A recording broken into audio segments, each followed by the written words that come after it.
Okay, it's 6 o'clock. I think we should go ahead and get started. We have a lot going on tonight, so we want to get started on time and honor your time.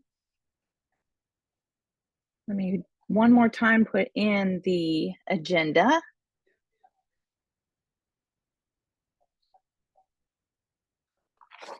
Right, the agenda is in the chat, so you can take a look and see what it's all about tonight, but also if you could change your name so that you have your name and your club role so that we can make sure that you get credit tonight. So my name is Renee Feathers. I'm the Division C director. I took over for Kayla Works. She is the one that put together this incredible evening of educational sessions, and I want to make sure that she gets credit as well as everybody that is presenting tonight. We have an excellent lineup of facilitators and moderators, and we're going to have an amazing evening. So welcome to TLI, the winter makeup and session, and it is an honor to be in this role. I can't say enough about just the honor of being here and being able to lead in this way. I love Toastmasters. I've been in it since 2016, and I'm a part of the Morning Cup, which is in a different division, but I have enjoyed getting to meet some people within Division C and expand my reach within the district. Tonight, if you look at the agenda, we are going to be focusing on 6 key goals: enhancing leadership skills, improving club operations, fostering collaboration, increasing engagement, supporting member growth, and celebrating success. Every session that we have tonight is going to build upon the other. So at the end, we should walk away with some actionable steps that we can take to go back to our clubs and actually put something in place that's going to be engaging and growth oriented for each of our clubs. Since this is the winter session, we are not having actual officer training like you do at the beginning of the season. Instead, what we're doing is all of this is actually facilitates the growth of every club member. You've already had the training on how to do your role, and this is a way to collaborate and see how we can do it better together. So in case there are questions, I wanted to address that. People in the waiting room, let me open that up. Our first session tonight is going to be a chill and chat. It's moderated by Michelle Holden, and she has a great group of facilitators, or excuse me, panelists that have been within Toastmasters and have a wealth of experience, and I think you're going to enjoy what they have to say. So I will turn it over now to Michelle, and she can facilitate and moderate our panelists. Hello, everybody. Welcome. Yes, thank you. I know it's tough in January and it's nighttime and people are probably hungry and you're thinking, oh, I just need to get this over with. But I'm going to invite you to actually enjoy tonight and to enjoy the questions and answers. And in your mind, maybe be thinking about how you would have answered that question or what you can gain from it. We're going to start off here. We have several people that are helping us tonight. And all of our speakers, we've got Monica, we've got Stanley. I'm looking to see everybody if they're all here. Tramal, we have Becky. Do we have everybody? I believe we do. For some reason, I'm not seeing a full screen. Can we take down the agenda? There we go. There we go. Okay, great. What we're going to do is everything is going to be timed and we're going to stay on agenda. I don't want people thinking you're going to be sitting here until midnight. You are not.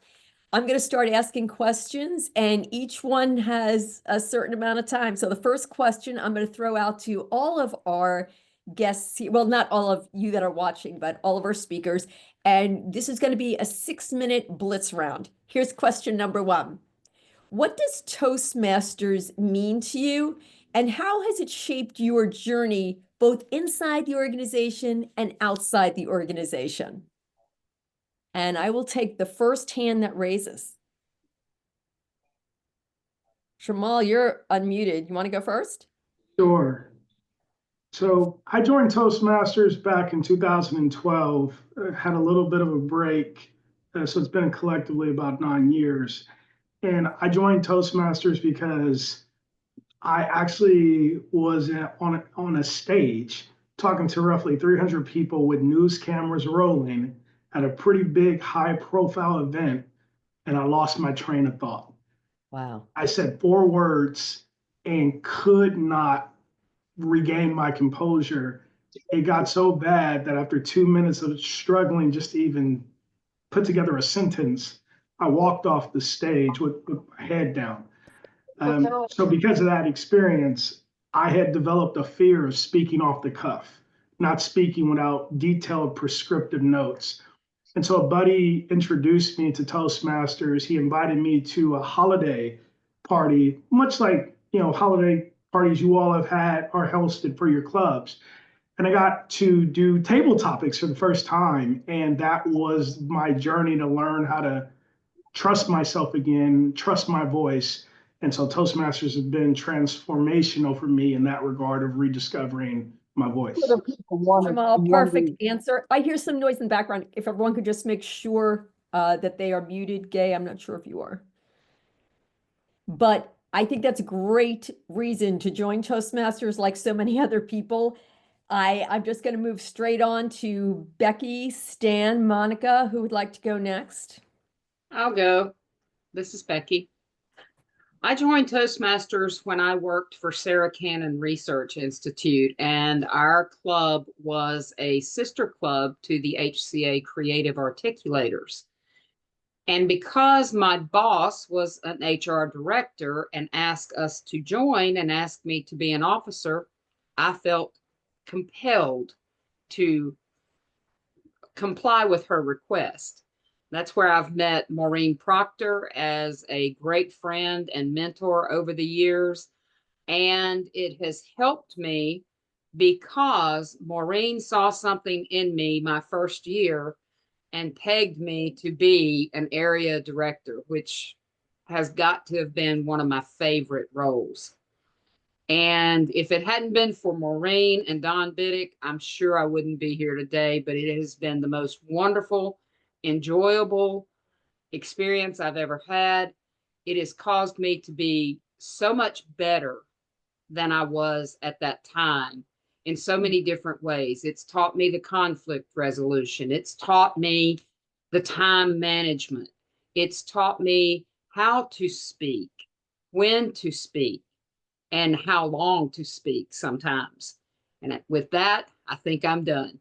Thank you, Becky. And you're getting like props from Don Biddick. He's like, she's awesome. We think you're awesome too, Don. Stan, I how think about he is you? amazing. Everyone says that about Don. That's so true. I'll go next. I was living near Austin, Texas, working for a telecommunications company. My self-esteem was about as low as you can get. And my manager called me in the office to give me a review. He said, Stan, you come up with some great ideas. I received your notes and you attend meetings, but you sit in a corner and you don't say anything. He said, if you want to achieve, if you want to, you have a lot of success ahead of you, but you need to be able to speak up. Yeah. So I found a local Toastmasters club that was about 12 members, which for me was perfect because it wasn't too big, it wasn't overwhelming. And even then, it took me 6 months to give my first speech. Once I started speaking and other members started recognizing me just for speaking up and they knew my goals, a little bit of my history. From that point, my Toastmasters journey and really my career took off. And through the course of it, that was about 27 years ago. And through the course of time, I've served in all the club leadership positions, all the district leadership positions, including as district director 2 times. I've been a region advisor, and I've successfully coached 3 different clubs to select distinguished status, and achieved 2 DTMs, one under the old manual program and one under the current pathways program. Awesome. Stan, thank you for everything that you do and for all of us that you've helped. Monica, we've got about a minute and a half. Bring it home, girl. A minute and a half. You can do it. You can do it. I can. Listen, Toastmasters means a lot to me, everyone. It does. It means a lot to me because it was the organization. It created a space through this organization where I was able to watch this heal. Yeah, I found healing in Toastmasters, my Mount Juliet Toastmasters Club. I remember the first night I went because someone said, hey, if you're having issues talking in front of individuals, because I always felt like individuals were judging me when I was speaking. I was really insecure. They said, you need to join a Toastmasters club. I did. And it was that first night I felt like, what am I doing here? I met individuals that I felt like I didn't belong in their community. They were well-versed. I did not know what I did, but I'm glad I stayed because I met amazing mentors, heroes, I call them. Some of them are on this call tonight. And it was through that experience, guys, that I learned how to get over the butterflies. Toastmasters means a lot to me because it allowed me to grow, to expand. And you know what? There's things I get to share. For example, in my closing, no one ever knows that you're nervous unless you tell them or show them. I can keep a secret, guys. Toastmasters means a lot to me. Michelle? Awesome job. Thank you, all of you. And I'm sure everyone on this call has their journey and their story, which is going to bring us to question number 2. You just answered a little bit of it, Monica, so we might actually stay on track with you. Personal growth and vulnerability. And I think all of us have to show vulnerability every single time we show up. And sometimes you think, oh, that person's better than me and that person's better, but you have no idea what's going on in that person's head. So when we talk about growth and vulnerability, can you share a moment when you felt particularly vulnerable? Monica, we're going to stay on you because you were just really talking about that. But during your Toastmaster journey and how you used that opportunity to now help other people. Absolutely. Listen, do I have 4 minutes? How long do I have? 2 minutes. I can do this. Do it. Going back to that first night when I went to my club meeting, I had fear. And it was during my icebreaker that I realized that as vulnerable, as fearful, the butterflies were flowing, I have to be scared and express myself in front of individuals. I was able to learn how to operate in the midst of fear. As I continue to go through my pathways and training and watching individuals in front of me, I began to realize something amazing through my through my Toastmasters module. And that was, yeah, the fear is there, but it becomes smaller and smaller and smaller. And then it eventually evaporates. Why? Because you are stepping past it. And it is true. Today, I don't have butterflies. I am not fearful.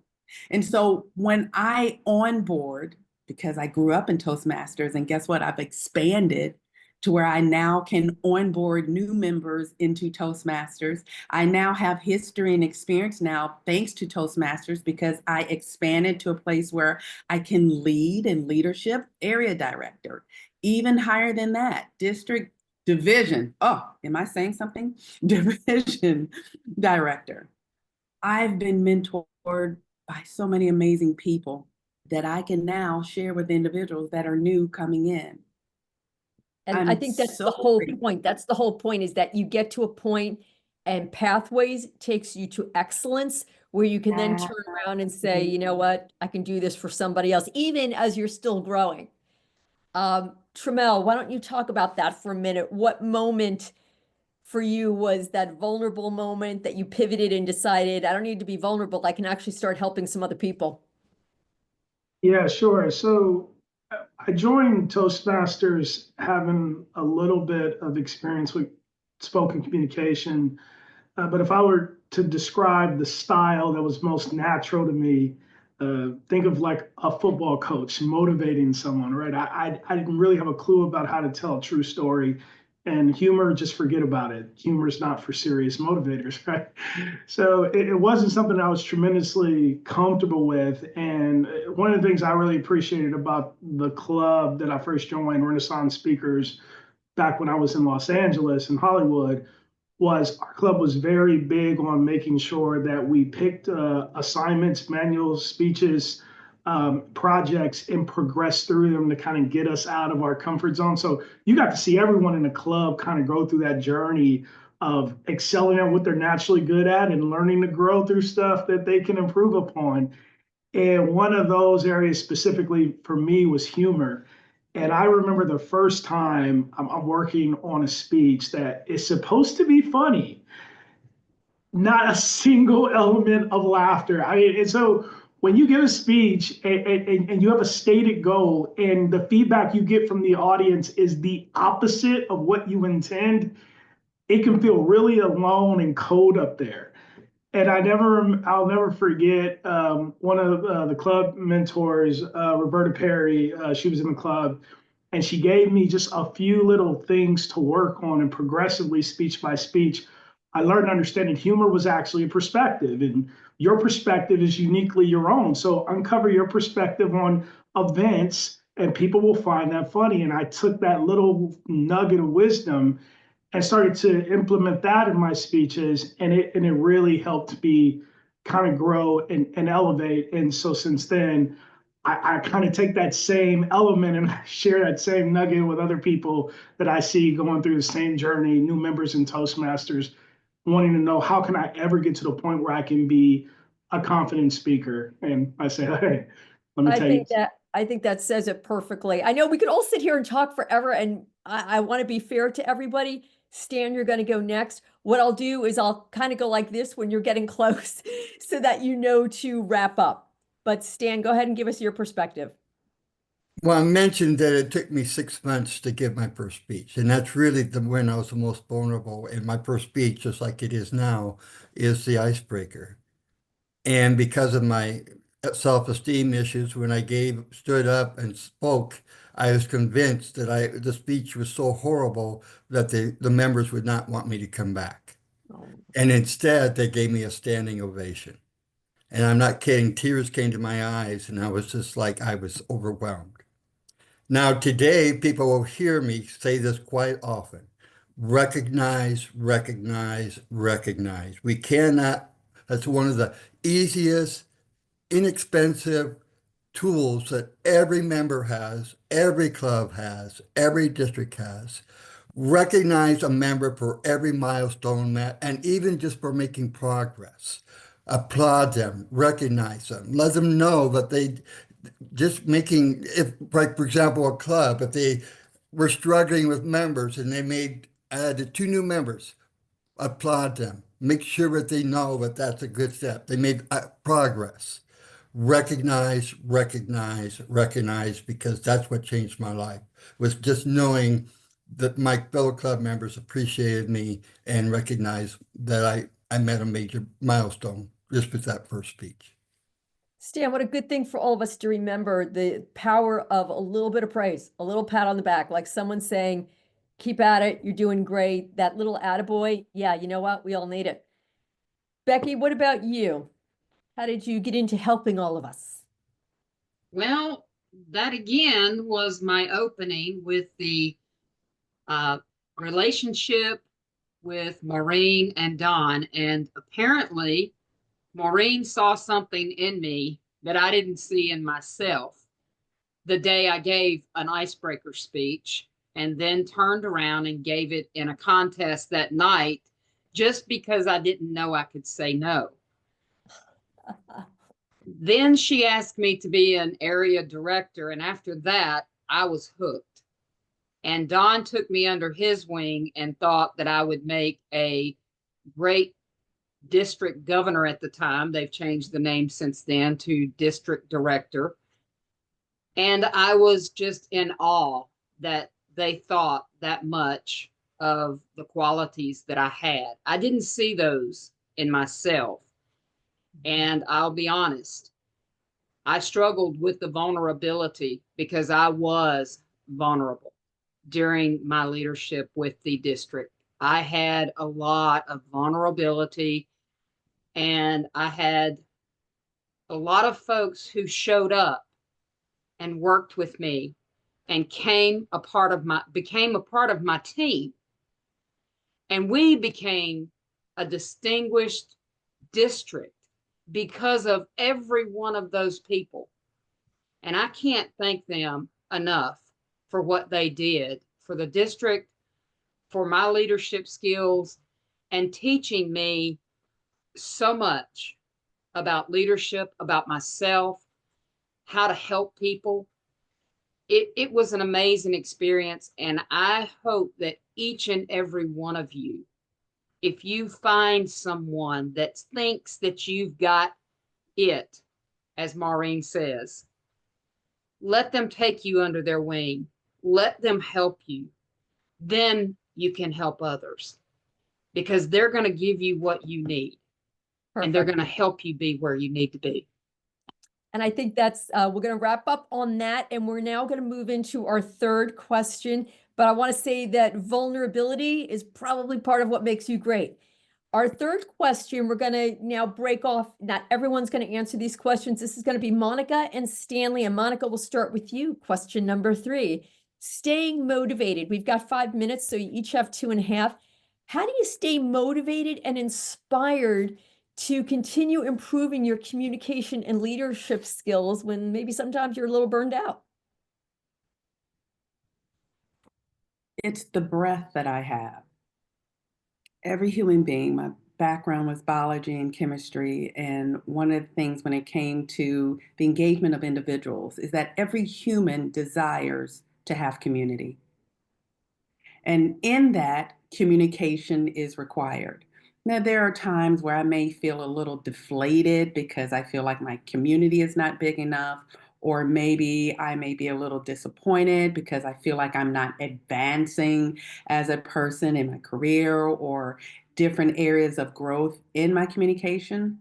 But what I always rely on, what continues to give me hope, is the connections that I have made from the time I started Toastmasters to where I am today, the relationships that I'm building. Even when I go out into the public every day and I meet strangers, being able to have a table topic right off the cuff with just sitting with someone in the line. Yeah. That alone provides a spark for me to say, you know what, Monica, it doesn't matter where you are, what you don't have, the fact that you know how to effectively and in a healthy way engage with anyone that you come across. Those lessons keep me going. Sorry, I'm muted this time. Yeah, that's a great answer because it's that personal development where you say, I'm growing other people, but I'm still growing me. Every day I'm growing me. Stanley, what's your take on that? What keeps you motivated? You said you've been doing it 27 years. That's a really long time. What keeps you motivated to keep improving your communication and leadership skills? Well, I've transitioned more from doing the more active upfront, speaking and all, and leadership activities within Toastmasters to more of a mentoring, supporting role in helping others. And so a large extent of that is people that I mentor or support from behind in the background, watching them succeed, watching them grow in themselves. I've also taken this, using my Toastmaster skills and using it outside of Toastmasters because two of our core values is service and excellence. So I hold myself to high standards, the excellent standards, but I also strongly believe that as one of our core values, service is, as leaders, whether it be club leaders or district leaders, is something that we really need to take serious and we can really use in our own personal growth as well to help others grow as well. I love that. We don't talk enough about that, Stanley, but our core values, we should probably talk more about that at some point. Anyone wants to give a future speech on core values? I think that might be a great idea. We're going to move into a topic that I bet everybody on this call could use, and that's a little bit more confidence. We're going to talk for 5 minutes, so you each have 2.5 minutes on building confidence. Tramel, we're going to start with you. What steps can a speaker take to gain self-awareness and authentic confidence? And so I think the first thing that I would say is realizing that communication involves an exchange. So when you're thinking about how do you become more aware of who you are as a speaker, then at the same time be confident in the words and what you share you start by understanding like what actually communication is. And someone gave me a great analogy one day. And he said, imagine that you have a ball and there's someone across from you and you toss it and then they toss it back to you. They said that essentially sums up communication. When you speak, you can't assume that, what you intended or what you meant to say was understood. You have to make sure that the other person receives the ball or make sure that they understand or that they have grasped what you're trying to communicate. And in order to do that, you have to really develop some deep awareness, not just of yourself, but awareness in how others receive what you're saying. And I think that is one of the more fundamental tools that you can take. When you're talking to someone, their face will tell you if they're with you or if they're not. And that will give you clues very early on of whether to pivot or whether to not. So that's one thing. The other thing I would say is confidence comes from really being rooted in what you're saying. And so if you are in a position where you're learning to still craft and develop your speaking, I would say start with things that are real and that resonate with you. And you'll see your natural voice come out. And over time, you learn to recognize what your natural abilities are, what your natural skills are, and you learn to hone them and shape them into other areas that maybe you hadn't branched off before. So that's what I would really say. Get out there, learn how to have awareness around yourself by having awareness about how others receive what you say, and then get feedback.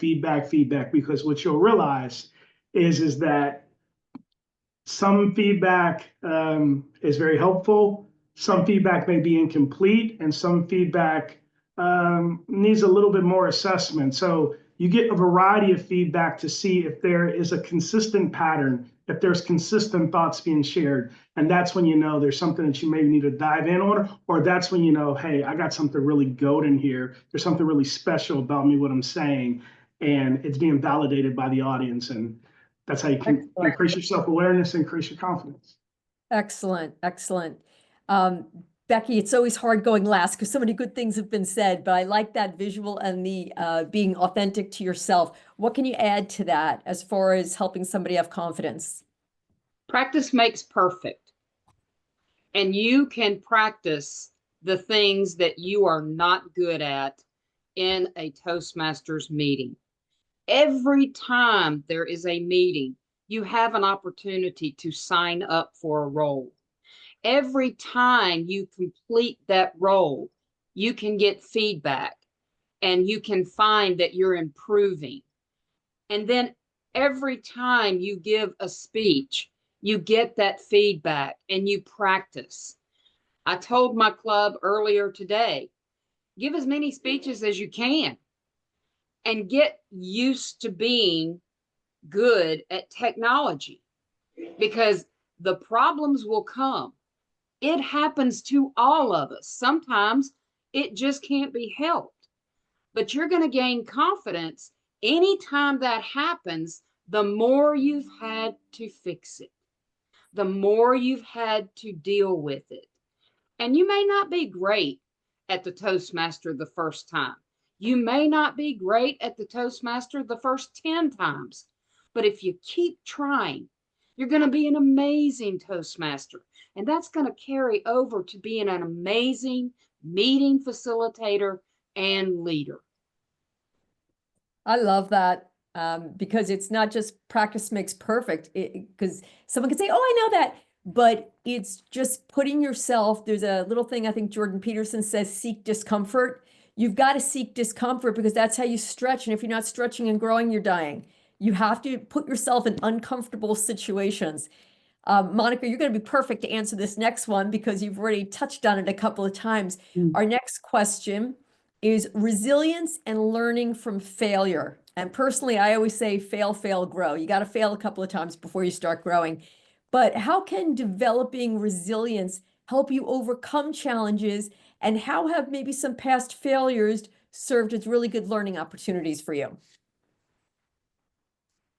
Resilience, having that can help you look at things from a different perspective. Okay. Listen, we're rubber bands. We were created to expand like a rubber band. We have to get used to that understanding. But here's the thing that I've learned. When I come to a situation where it reminds me of the last time I didn't do so well, what having resilience allows me to do is that it taught me how to look at things from not just a different perspective, but here's my new word, a different scale of view, right? See, before I gave it a chance and I didn't do well, I had to make sure the victim bug didn't bite me and I didn't want to try again. Well, when that chance or that situation came again, and they're always going to come, guys, because we were created to be stretched. The next time it came, because I was able to look at things from a different perspective or scale of things, I said to myself, I remember last time, but this time I'm going to do things differently. This time I'm going to reach out for support or help. Listen, having resilience allows you to be able to pivot and look at things from a different perspective. That's fantastic. Is anyone here, raise a hand, please, going to remember the term that we were created to stretch? I love that. That's awesome. Stanley, what about you? What have you got to say about learning from past failures as learning opportunities? Well, the word was stretching and everything else. I know we focus a lot on speaking in front of meetings, but we're club leaders and district leaders. Leadership is really where you have an opportunity to really stretch and grow. And one of the words, especially since we're here for club leaders, one of the biggest things I would encourage club leaders to do, especially if your first time or your 10th time, is to have a mentor. It could be somebody within the club or somebody outside the club to help you, to question and challenge you, to hold you to your goals, to just someone to talk to sometimes over the phone, over coffee, but have a mentor. And I'm so glad that those who are attending here as club officers, this is so important because it's at club officer trainings that I've been coming these for 27 years. You always walk away with something new. In the breakout sessions, when I met with presidents or all the different club officers, there's almost always something that one of the other clubs are doing that's helping me meet a new challenge in my own life. And that's an opportunity for me to grow and stretch, not only personally, but to help my club grow and stretch as well. So you will have failures, but I want to remind everybody that we are a volunteer learning organization. So even as leaders, you're not expected to be perfect leaders right from the get-go. You are expected to make mistakes, and that's okay. That's why you have a support group. That's why your club officers are there and your other mentors and others are there to help catch you and to get you back up on your feet, not just as members and speakers, but also as leaders in your club and within the district. I love that. Thank you so much. There's such wisdom going on here tonight. You're saying it, Stan, like we're all going to leave differently. Well, I want to say that you have to have a spirit of expectancy. I always have a spirit of expectancy, even if I think I'm the subject matter expert in something. When I come into a room, I always think, what am I going to learn? And if you're looking to learn, you will learn. It's that simple. And if you're going, I didn't learn anything, my guess is maybe you weren't paying attention, because with all these incredible people that are on this call, we're all learning something. We are going to move on to question number 6. We are moving right along here, folks. We have another 5 minutes for this one, so you each get 2.5 minutes, Tramal and Becky. So the question is this: effective leadership. What qualities make an effective leader in Toastmaster Club? So think about that for a second. What qualities make an effective leader? And how can leaders motivate and inspire other people? You might be motivated and inspired, but how do you get other people motivated and inspired? Tramal and Becky, who would like to go first? Tramal, I see you're already offline, so we'll start with you. Yeah, sure. So I think the lifeblood of any club is a willingness to just jump in and do something, right? So collaboration, participation, that is kind of the heart and soul of the club. Very effective clubs that I see that have always been sort of aspiring is when I see, the VPE come up at the end of the meeting and trying to plan meetings for the next couple of weeks and seeing who will volunteer for what role. When you're in a room and you see just everyone selflessly, oh, I can do this, oh, I can do that. It just really illustrates what really a high performing club is. And in terms of leadership, I think that I've seen a lot of different clubs follow like very set formats of your standard Toastmasters meeting, which is the introduction of functionaries. You have your table topics, your prepared speeches, and the evaluation sections at the end. For members and other members who are new who have been through the process for a bit, it just having the foresight to shake things up a little bit and introduce some creativity can keep people focused and keep people want to be engaged. So that's where I see leadership to be tremendously effective is how can you take something that's tried and true, find ways to keep it fresh, new, and exciting for your membership base so that new members get the novel experience and members who've been there for a very long time still get new and interesting experiences. So that's something that's always been very effective for me. And then watching your leaders be willing to roll their sleeves up and get involved, watching them do new things, I think gives you and members an opportunity to see how they can mirror that in their own lives, right? And mirror that in their own respective positions within the club. So I think really focusing on how you can make the most of the meeting for the members, finding ways to find new ways to connect and relate the Toastmasters program and experience to what's going on outside of the world, outside in their world helps keep it fresh, helps keep members invigorated, and ultimately motivates others to continue their development. Awesome. Thank you. Becky, I don't want to shortchange you. You also get 2 minutes, but 6 questions are rolling in. See, you're also good. You're inspiring other people to ask questions. So if we can get to them, everybody, we will. But Becky, what's your thought on being able to get leaders motivated and inspired? Well, I think the first part of the question is what quality makes a good leader?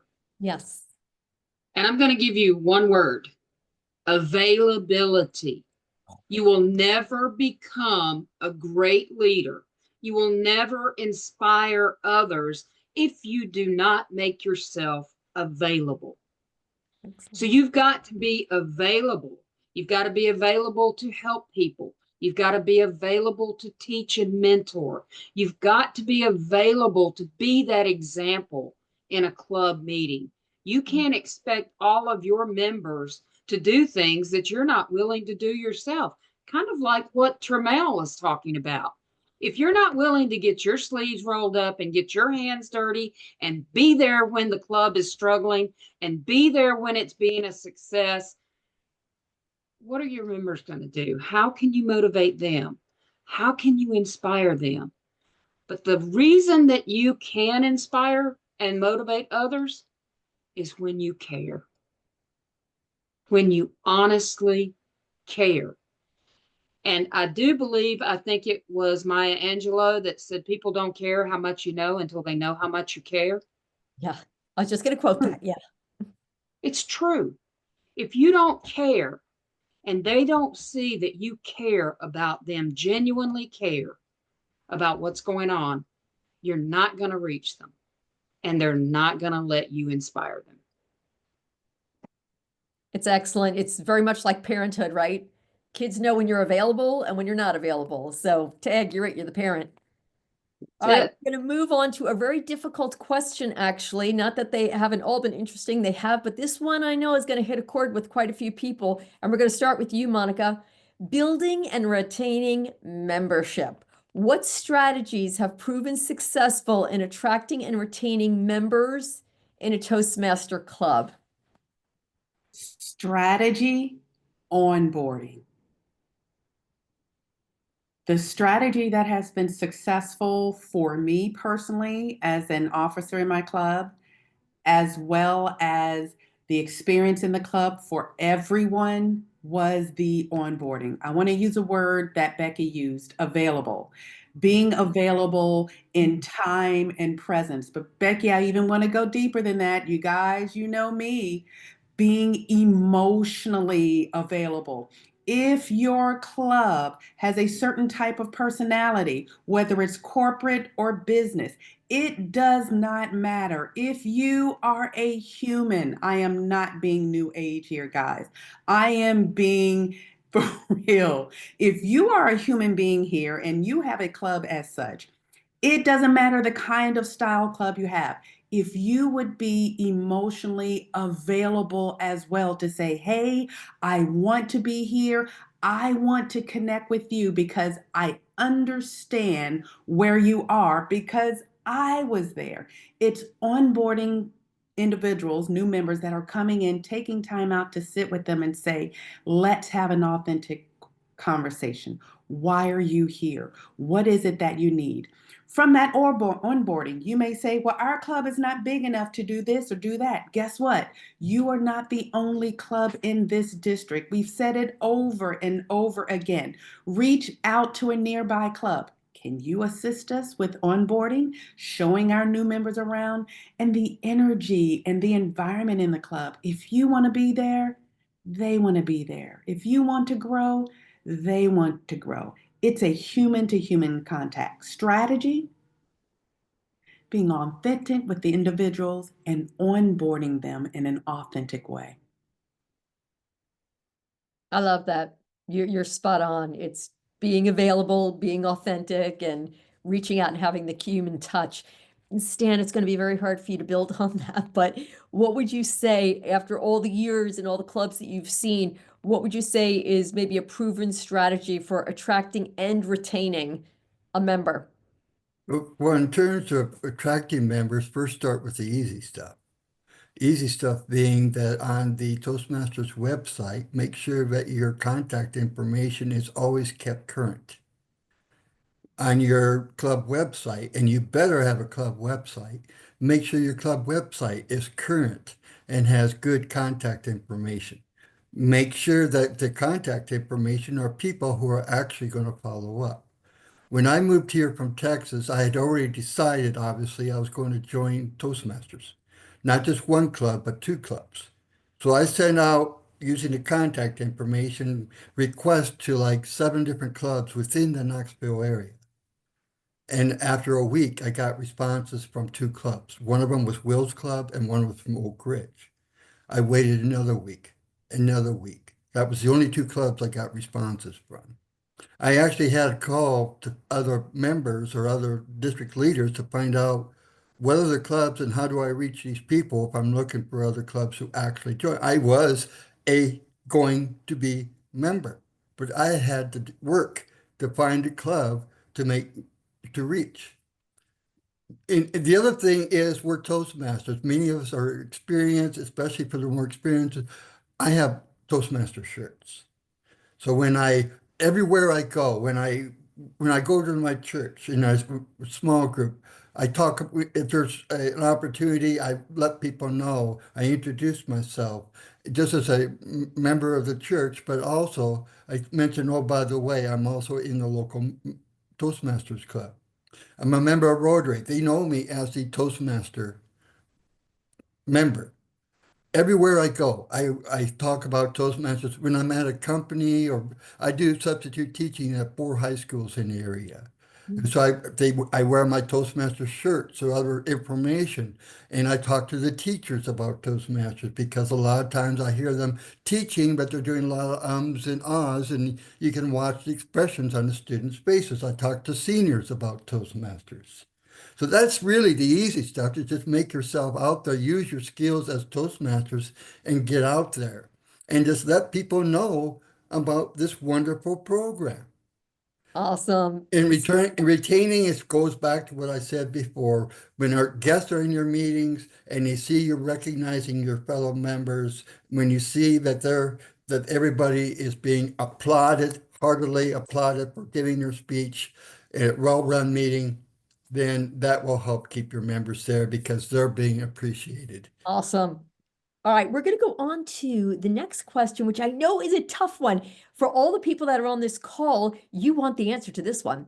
We're going to start with you on this one, Becky. District leadership support. How can district leaders support and mentor the club officers and members? And what are the key responsibilities that they have to prioritize? I'm going to make it kind of difficult for you guys, but if you can answer in a minute and a half, I would love to get to at least one of these questions that the people online are asking for. All right. What can the district leaders do to support and mentor clubs? Your first thing is your attitude and remembering that without the club and the members, you don't have a district.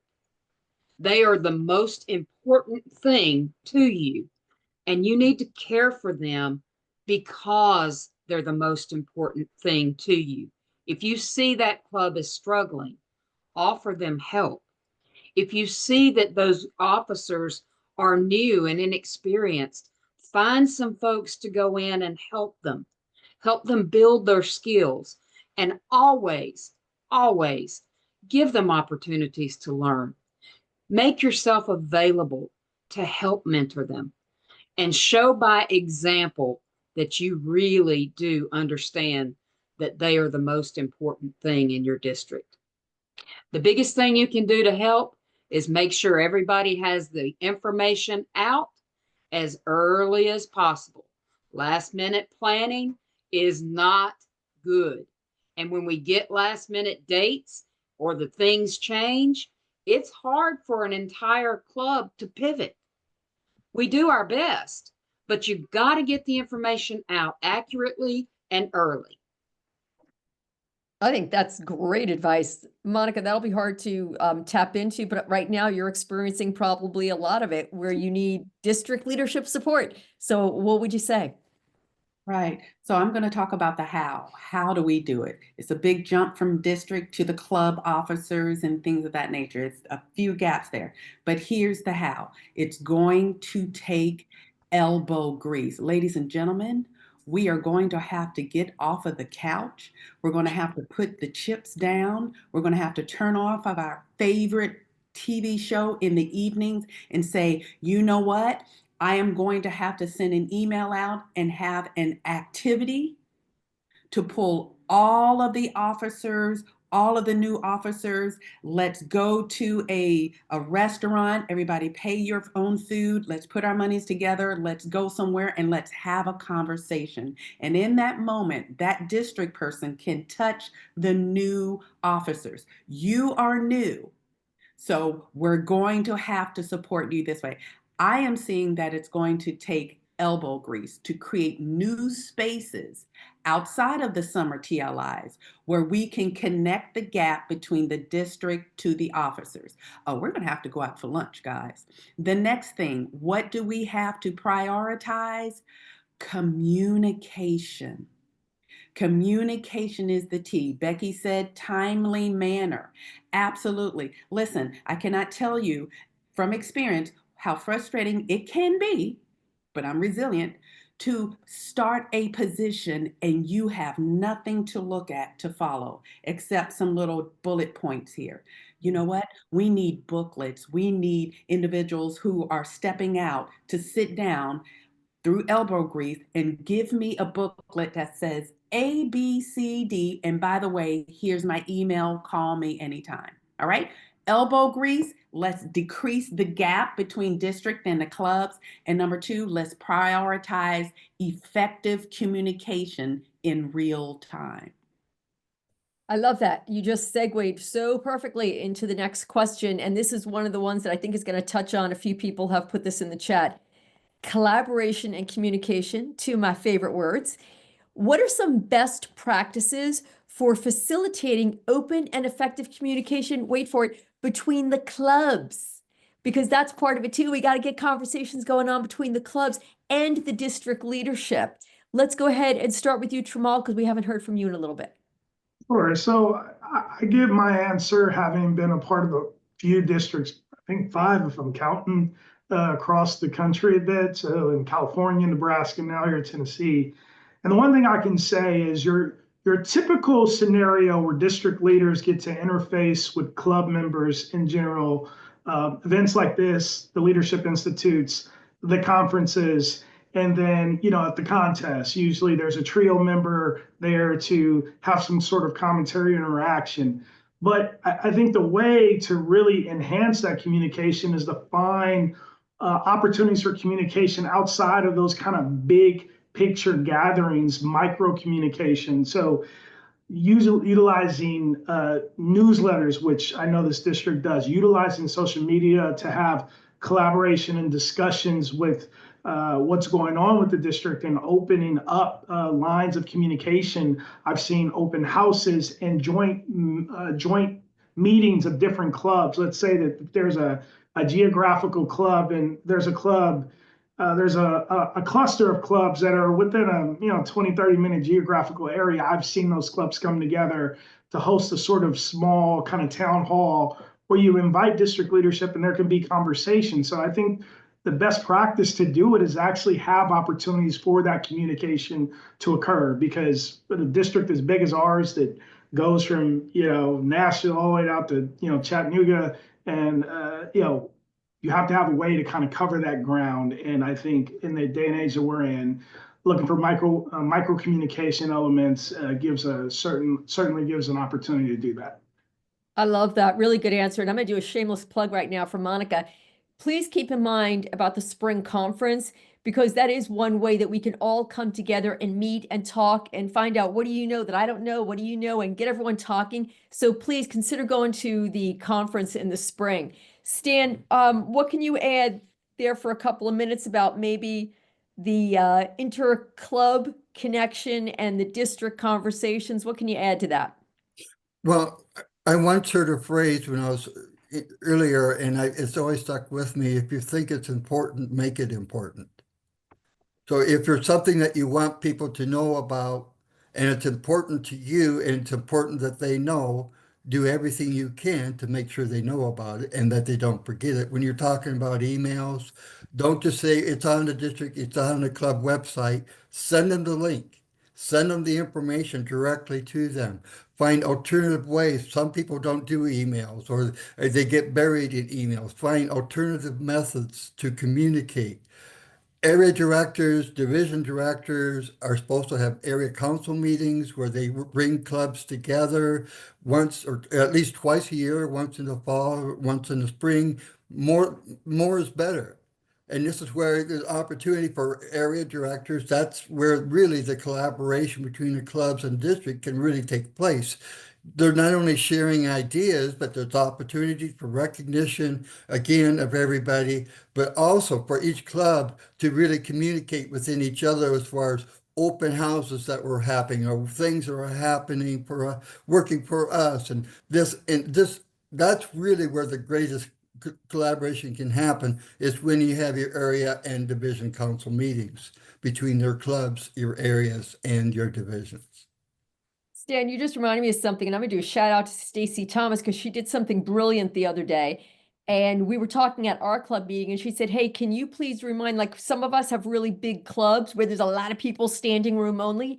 And she said, could you please remind those people that they can't possibly get all their speeches in? Why don't they come to another club and give their speeches at another club? But if you don't know anyone and you don't know where everyone's meeting and what time, you don't know that. But if you think, hey, didn't I have lunch like Monica was talking about a couple of weeks ago, and I was hanging out with this person from this club, maybe I'll go and speak there, or I'll go on Zoom. So Stacy gave me that reminder. Stacy, little shout out to you. I used that this week, and I think there's some people who might start coming to advanced Toastmasters Pursuing Excellence just to get opportunity to speak.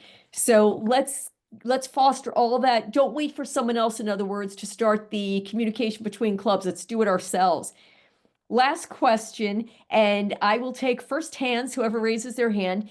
Handling constructive feedback. I actually wrote a book recently, and this is a big portion of the book. How do you get speakers to effectively receive and incorporate constructive feedback to foster personal and professional growth? Because learning how to take feedback, that's a skill. We learn it in Toastmasters. What is anyone on this call? You've all been wonderful. Thank you so much. What do you all have to say about feedback? And if we could do like a, what we call a blitz round, if everyone could maybe use a minute, and I'll go like this and give you a wrap-up signal. Anyone want to talk about? Jamal, I see that you are off Sure. mute. Shall we start with you? Sure. So feedback is something that you have to manage. You can't, you will wither without it, but you won't grow without it either. So you need to learn how to manage it. And the best way to do that is to get as much feedback as you can. And it's not because you need it necessarily. It's because you need to see if where that data line is going. Are you seeing consistency? And when you start to see reoccurring things, reoccurring comments, that's your cue to dive in and know that that's something to focus on. So that would be my ad. Excellent. What brave soul would like to go next? I'll go next. Great. When I came to Toastmasters, I had a hard time receiving feedback because I was never taught what proper feedback was. One of the things that I do in onboarding is I explain to them, educate them about feedback.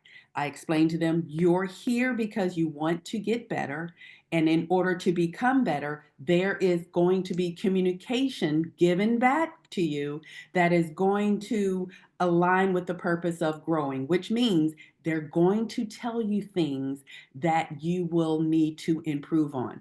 When a child or when a new member, I'm sorry to do that, is first educated as to what feedback is, why it's given, it begins to soften the blow for many, which allows them to better prepare and handle the information that's coming back, and they're processing. This information is to help me become better. Education. Excellent. Excellent. Becky? Well, I think something is like I told my club this last today, as a matter of fact, feedback is a gift. Sometimes it's a good gift, sometimes it's a bad gift. Sometimes it's a gift you can use, and sometimes it's something you want to re-gift. But if someone cares enough about you to give you feedback, constructive feedback, then you need to take that and listen, because they're caring enough to help you grow and to help you change and be better than you were today. And we need to all understand that feedback can be given in a Toastmasters meeting. It can be given in a friendship. It can be given anywhere. But when you really know that person cares enough about you to give you feedback, take it, be grateful for it, and try your best, if you can, to apply it. Excellent. Stan, you want to round out? You have anything to say about feedback? Well, I would say if you're a speaker, first of all, as much as possible, communicate in advance with the person doing your evaluation. Provide them additional tips. I mean, beyond what's on the evaluation form, if there's anything particular you want them to focus on, give them some time and even communicate with them in advance before the meeting, sharing, this is what my speech is about, this is what I'm really trying to grow in, this is what I need improvement in. And if you could, looking at this form, but also to focus on these other additional factors, I would really appreciate it. And through the course of time, using that method, as well as, again, going back to what Becky has said and using somebody else, having a mentor, using your mentor as feedback and saying, I'm really struggling with this. And because hopefully your mentor is someone that you've developed a relationship with over time and that you feel a better bond and even a better trust between, that you can accept easier maybe what comes from the mentor as opposed to a new evaluator at the meeting is giving you feedback the first time, because that's the thing with evaluations. Sometimes you get someone new and they come in with a whole different approach and they see things differently. So using a mentor is really a good person to have as well. I'll finish it off by saying one thing about feedback, because I feel very passionate about this topic. Feedback is not a monologue, it's a dialogue. If somebody gives you feedback, you don't sit there and go, oh my goody gracious, I can't say anything. I'll just have to keep receiving and receiving, and I don't like what I'm receiving. it's an opportunity for a dialogue for you to say, oh, that's interesting. Can you tell me more about that?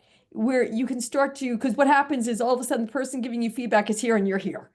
And you want to start to even this out a little bit so that you don't feel horrible. And one of the ways you do that is with clarifying questions. Can you tell me more about that? How would I do that? Do you think there was something else that I did well?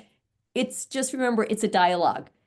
I'm going to ask Renee if she will do a time check. I know we've been on time because I've been timing everybody, but if you could let me know if we have just a couple of minutes to do a blitz round on a couple of these questions that were thrown in the chat.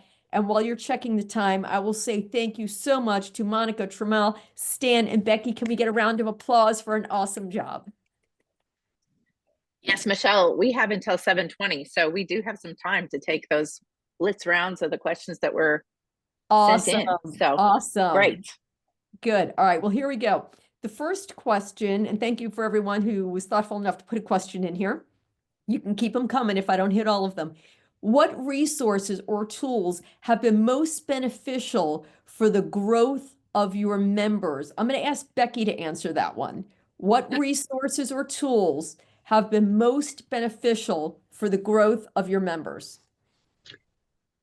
I'm going to have to say thank you to someone else here on this meeting, and her name is Elizabeth Lindsay. Elizabeth Lindsay created a full circle award for her club many years ago, and she shared it with us at an awards banquet. And that is an award that we give out in our clubs when someone has completed every meeting role, and we give them gifts. And that drives their desire for that award enough that they can put it on their professional development plans. They get the award, they can use it with their managers and leaders, and they get practice. We are allowed to have meetings where speakers can come to speak because we have enough people to fill the club roles. And I will never be able to thank Elizabeth enough, but I will tell you, if you will listen to what Michelle and everyone else has said, you want to find someone that can help you grow your club and your engagement, find Elizabeth Lindsay after this meeting and get with her about the full circle and start using it. We just started doing that for the first time at Let's Talk Brentwood. We never did that before. And what we did was we just made new laminated tags with everyone's name. And on the back of that is a checkbox of all the roles. And you're just going to check it off so that you see. And that way, when you're handing out everyone's name tags, you can flip it over and say, hey, I see the only thing you have left is timer and WAG counter. How about next week you sign up for that? And it's a good way for everyone to know, and also to prevent, because I'm the worst offender, to prevent people from doing the same role over and over again. I love being an evaluator. I love doing that role, but I should be doing timer, or I should be doing WAG. It reminds us to keep all of the skills fresh. Anyone else want to weigh in on that one about resources or tools, Monica? Yeah, I would love to. On top of the Circle Awards, those are, I love the Circle Award as well. We also give awards for levels completed. These are things that keeps the appetite of new members and members, period, that like the feeling and the real-time feeling of growing, of moving forward. So the Circle Award, giving out level awards, as well as something that we're incorporating in our club is utilizing technology. For example, PowerPoint, showing different sections of when we're moving to a different section, or having a bar graph showing where certain individuals are in their pathways.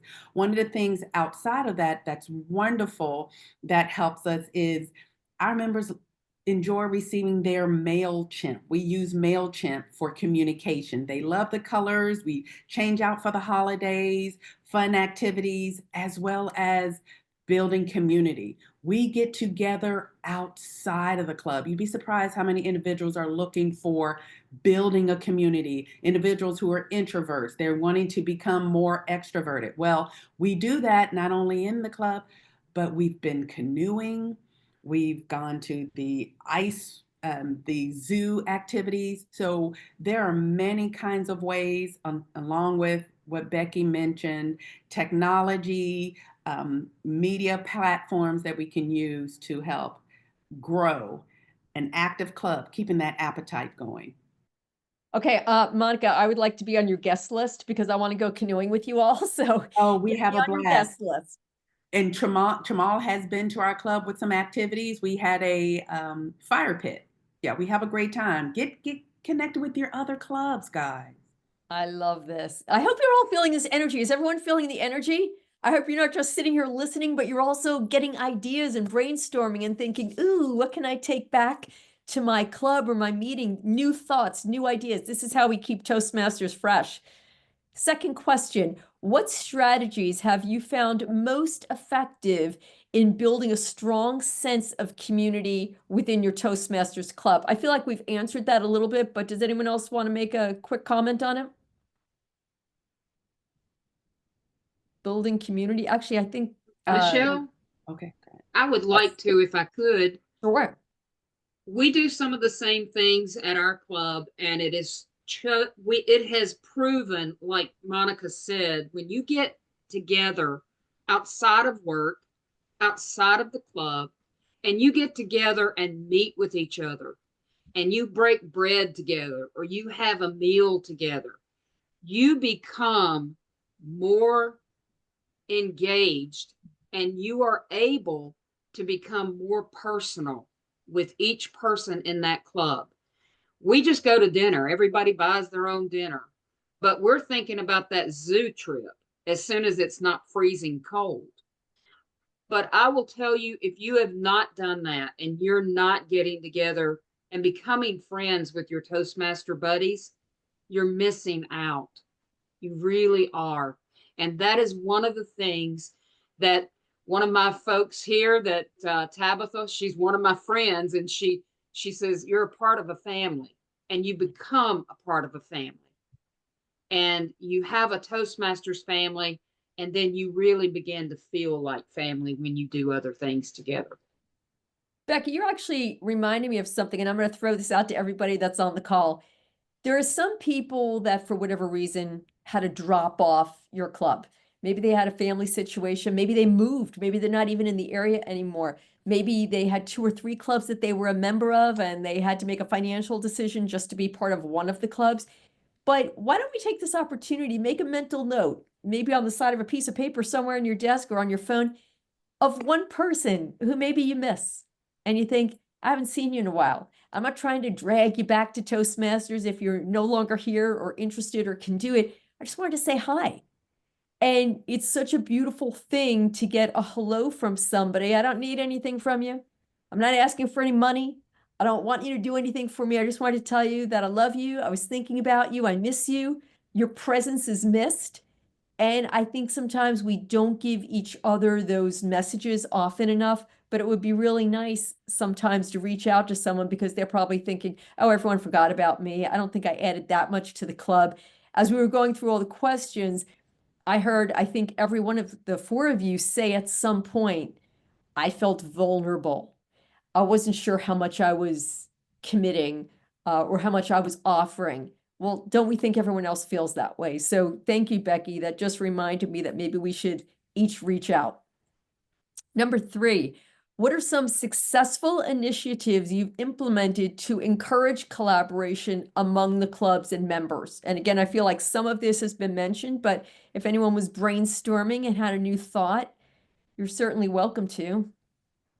One of the things that I've been advocating for a number of years is, and it's actually in the club officer guide, is the concept that in our club officers, we have the vice president of education, the vice president of public relations and membership. Why not make them into committee chairs instead of expecting them to do all the work, which is what many of us do?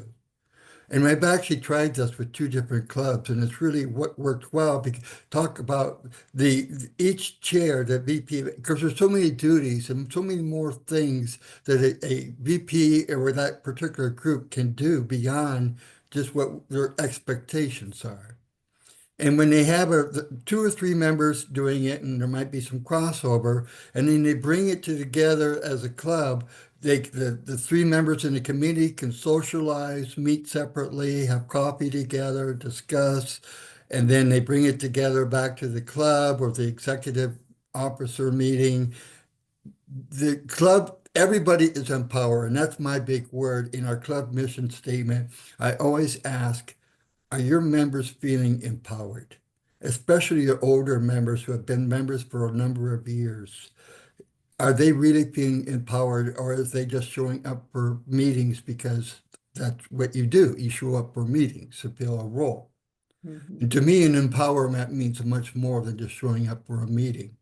And once they're engaged and they feel like they're really contributing, not only just by showing up, but contributing, helping the club grow in different ways outside of the club meeting, then that's going to make them feel like they're really contributing, even if they're not a club officer. Then in return, in the spring, when you're looking for people to step up and in the club officer role, you already have committee members who know the job and much more willing to step up. Yeah, I like that a lot. And there's a term I've been using for years. Honestly, I don't know if I made it up or if I stole it from somebody, but collective genius. And if you get into a room and you think you're the smartest person in the room, you should probably leave because you're probably wrong. But you walk into a room and you don't want it just to be all of your thoughts. That's so subjective. And the best we can hope for is subjectivity, because it's like whatever we think is what we think. But if all of a sudden I meet with Monica and I start talking to Monica and I get some brand new thoughts, guess what? I just expanded myself. This is collective genius. When you get these 3 or 4 people together, Monica knows that we've gotten together a couple of times in groups with other business women, and everybody walks away. Monica, has anyone ever not walked away better than they arrived? Never, never. We just, everyone walks away stronger, better, more empowered, feeling stronger. And when you feel that way, you're more inclined to be a giver. When you feel like your cup is full, you're more inclined to be a giver. I like that. I just add briefly, I would just say, do not underestimate the power of understanding what motivates the members in your clubs and what drives them to action. Do not underestimate the power of friendly competitions within clubs. I've seen people, make competitions out of anything you can imagine. Who volunteered the most for last minute rows that needed to be filled, and bragging rights get associated with that. You can take something that you're struggling with engagement and make it very engaging just by introducing some competitive or acknowledgement elements in that. So I would say don't forget that perspective when thinking about how to get the most out of engagement and collaboration within your club. I thought that it was really cute. Last year, we had a new president who took over Let's Talk Brentwood, and we all got together at a restaurant, Ludlow and Prime. Everyone paid their own thing, but we all got together. So there were probably 20 of us at the table in this back room, and they had made up awards for every single person in the club. And some of the awards, they were funny, but it was, the person who comes up with the funniest words for WAG, or the person who comes up with the words that no one can pronounce. But it was a little award recognizing each person's contribution of what they do. And sometimes I think it's as simple as saying, hey, thanks for coming today. You're great. Our club needs you because you're the one that comes up with the funny word every week. Like, just give people a reason to feel like they're part of the family. Let's see what else we've got here. What are some challenges you've faced? This is a good one, folks. What are some challenges you faced in knowledge sharing, and how did you overcome them? Now, I imagine this has a little bit to do with feedback, but it could also just have to do with knowledge sharing. Do you know how to use feedback? But also, have you been in Pathways? Why aren't you in Pathways? Do you know that you can't just give speeches, but they should be tied to Pathways? There's a lot that goes on where you can make people's feelings maybe feel a little bit hurt or feel out of it because they don't know how to accept knowledge, or that this is a club that is based on growth. So yes, of course, we want you to come each week, but we need you to be growing. You need to get in pathways. If you don't know how to use the computer, we'll teach you. If you don't know how to do something, maybe we'll do it in written form for you.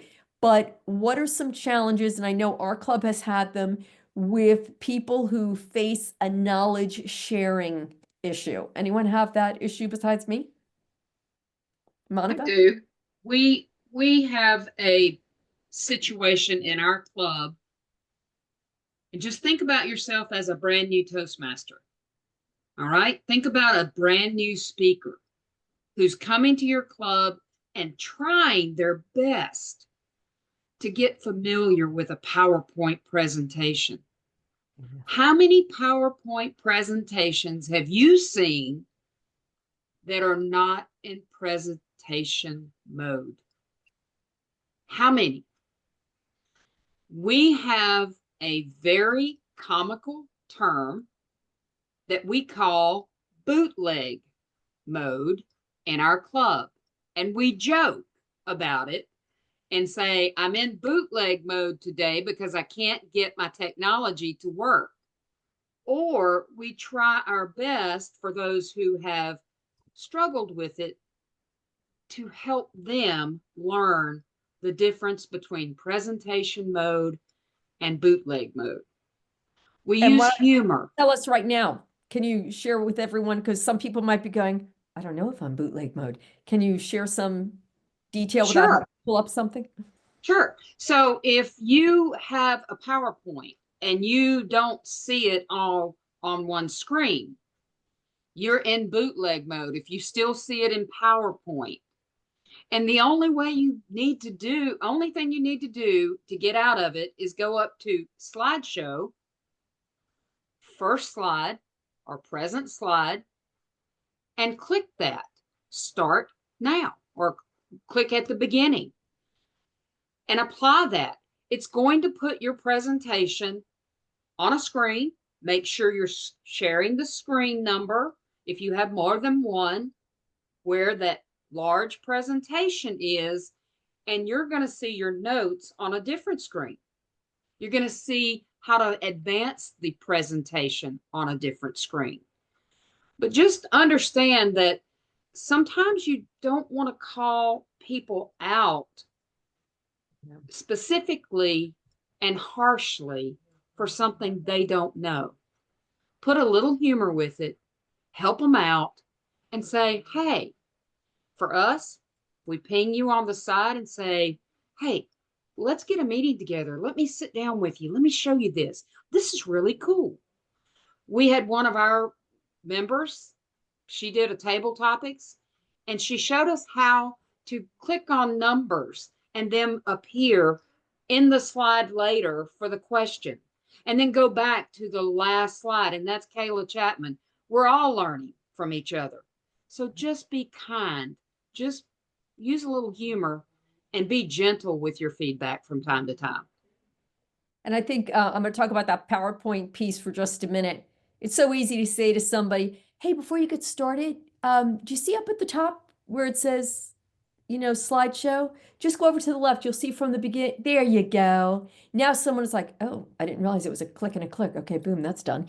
But also, I've had some people say to me, oh, I like your PowerPoints. Is there any way that you could meet with me someday this week on Zoom and just show me, like, I don't understand how you get pictures in there. Not just words. Like, I don't understand how you get pictures in there, or I don't understand how, I don't like those colors. I don't understand how you change your colors.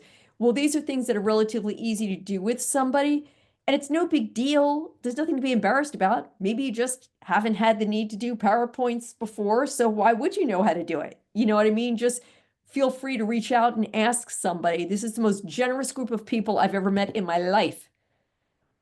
Next question. How do you recognize and celebrate the achievements of milestones? I know some of us have talked about that. Is there Hey, anything? Michelle, I Yes, apologize, but you're coming up on time, and I think we had one person in the room that actually wanted to say something, and I'd give them Sure. enough time. sure. Who do we want to call on? Trevor, I'm not going to butcher your last name.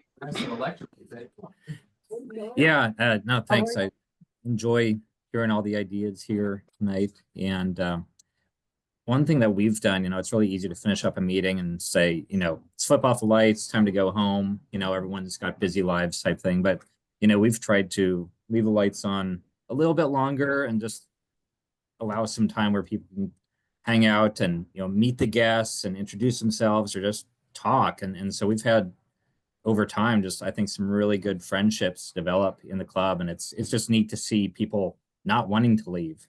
So somehow building that atmosphere of, the meeting can linger on a little bit. I know we've all got busy lives, but not kicking people out immediately, I think is really nice. I love that. Thank you so much for sharing that. I think that's really something to be considered, especially if something happened during the meeting where someone has a quick question about what just happened. Our club, Advanced Toastmasters Pursuing Excellence, doesn't start until 7:15, but everyone gets on at 7. And if they want to talk about anything, they can, or practice pulling up their slide. That looks like our time. Kayla, thank you so much. Thank you to everybody who wrote in questions. Thank you for everyone who took the time to think about these and be on the panel. It was wonderful. Thank you to all of you. Yes, thank you so much, Michelle. Thank you to our panelists. It was a very inspiring session. We are going to go into our break time. As we're there, if you haven't already, change your name so that we have your name and your role, and then something about your club name, club number, club name, whatever space allows. And we will see you in 15 minutes. 10 minutes, sorry, 10 minutes. Don't go to 15. See you soon.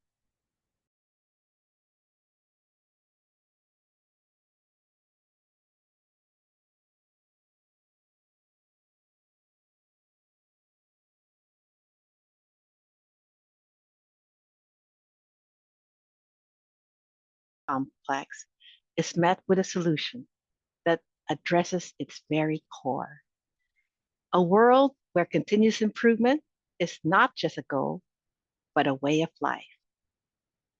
Today, I want to introduce you to Kaizen, a powerful problem-solving tool that focuses on the root causes of problems, ensuring that solutions are both effective and lasting. Kaizen is rooted in the philosophy of continuous improvement. It encourages to look beyond the surface level symptoms and address the real drivers of a problem. By pinpointing what's truly behind the issue, we can create solutions that stick, leading to sustained growth and success. Kaizen also provides a framework to identify waste and foster a culture of ongoing progress. It can help you streamline processes, boost morale, and create lasting change for your organization, Toastmasters Club, or yourself. Let's explore how Kaizen can transform the way we work, analyze problems, and spark continuous improvements in everything we do. My name is Sandy Poggi, and I'm a black belt in Lean Six Sigma. I work for Unum as a digital transformation specialist, and I'm the president of our Unum Toastmasters Club in Chattanooga.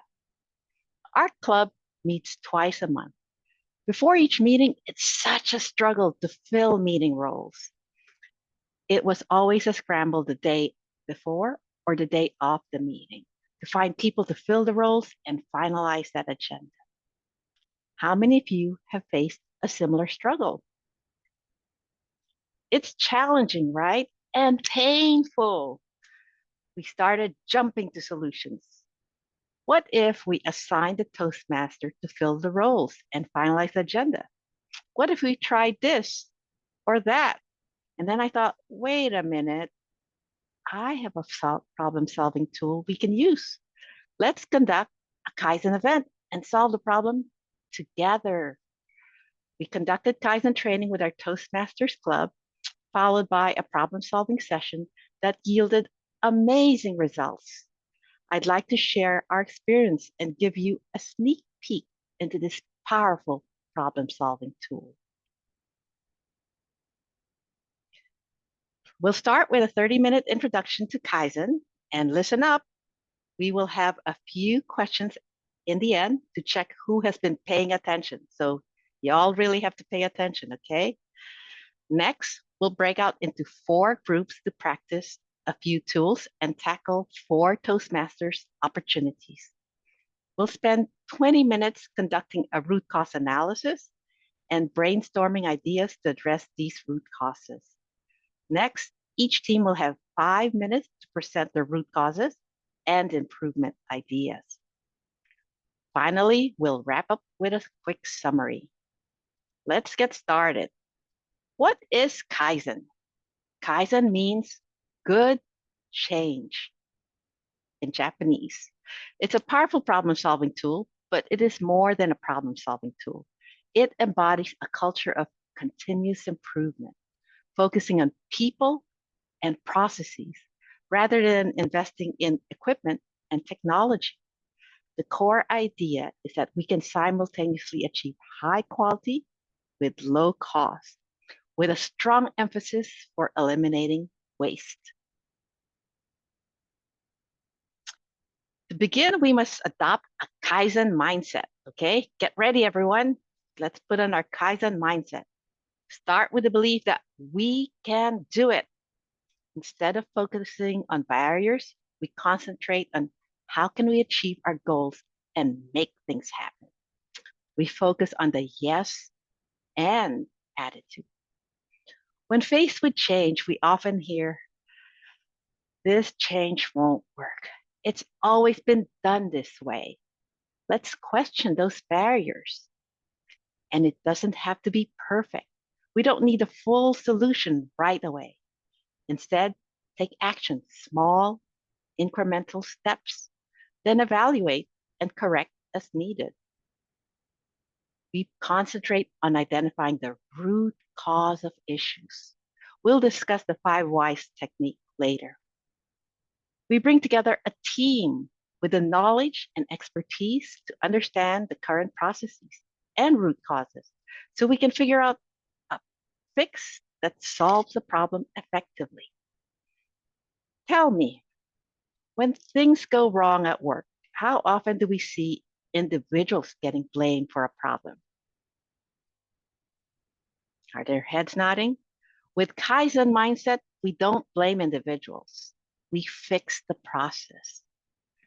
Let me share a story from a retired Toyota executive, Mr. Isao Yoshino.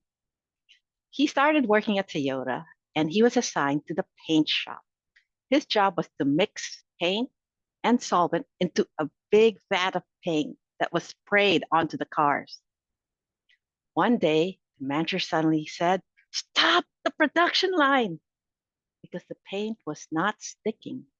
Imagine the impact. There were like 100 cars that were impacted. And I'm sure the executives were not pleased.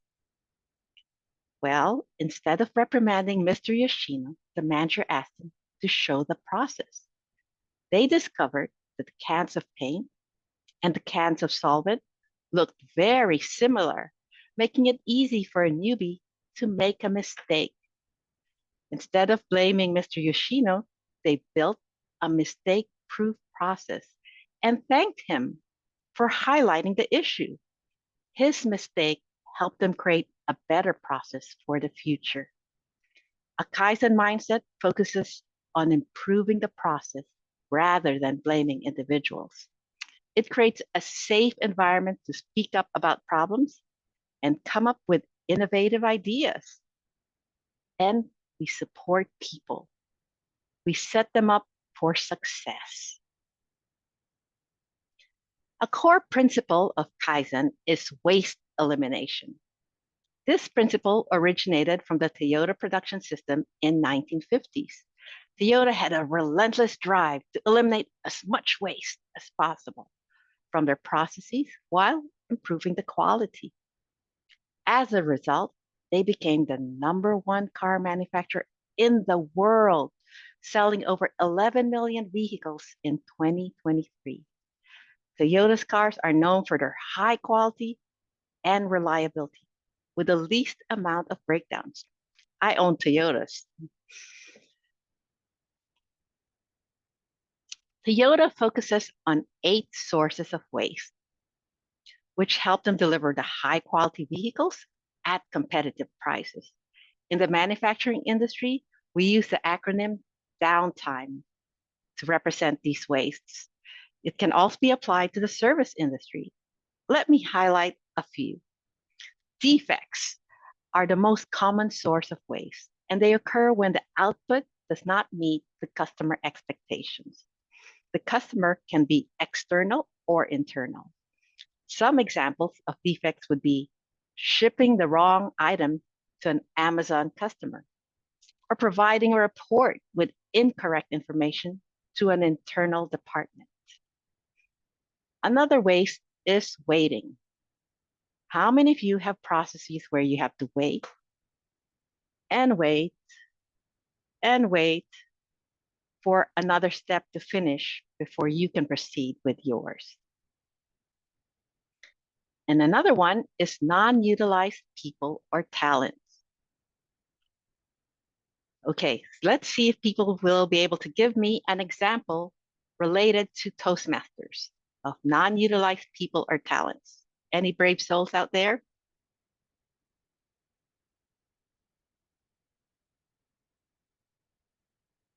All right. Okay, do you have members who aren't making any progress with their paths or goals? And another example is extra processing. Does your process involve workarounds or rework? In our example today, our Vice President of Education had a lot of extra steps, checking and rechecking and updating the agenda. Understanding these sources of waste can significantly improve efficiency and quality in any organization. Now let's talk about the Kaizen process. Typically, a Kaizen event spans 3 to 5 days, and we're condensing this into just an hour or so. And it follows the DMAIC process, which stands for define, measure, analyze, improve, and control. These 5 phases guide us through effective problem solving. In the first phase, we define the problem. What exactly are we trying to solve? In the next phase, we measure. How frequently does this problem occur?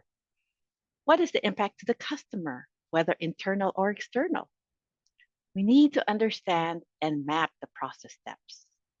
In the third phase, we analyze the root causes of the problem.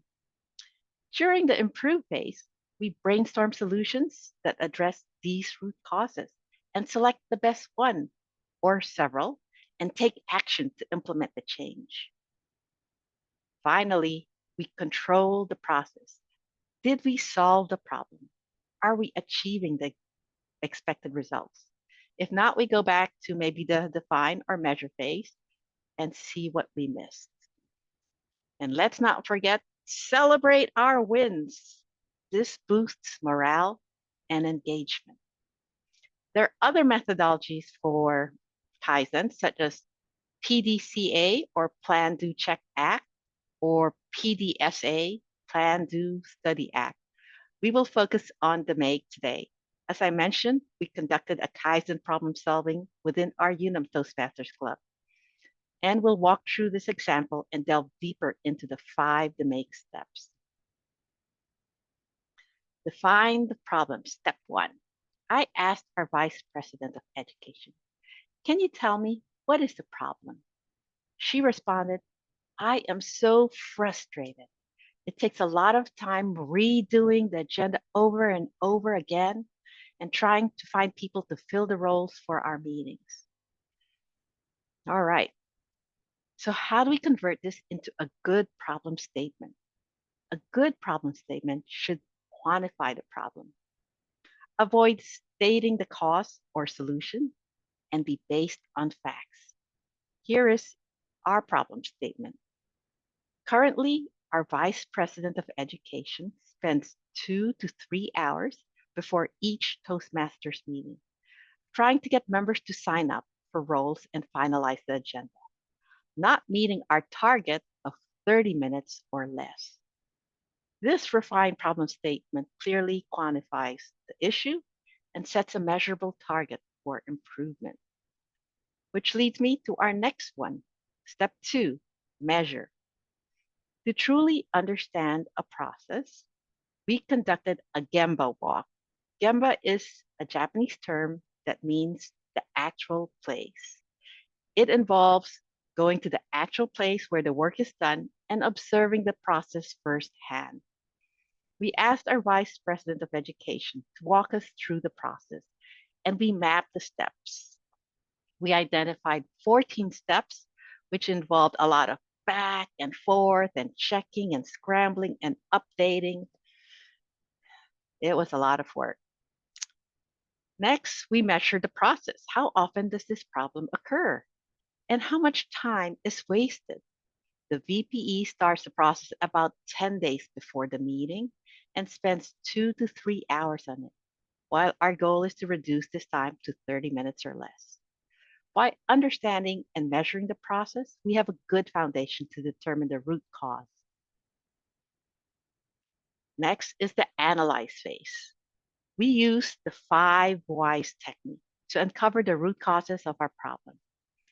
Now, it's important to warn your participants that we're using this tool to identify the root cause and not be rude or challenging, because we're going to ask them why 5 times until we get to that root cause.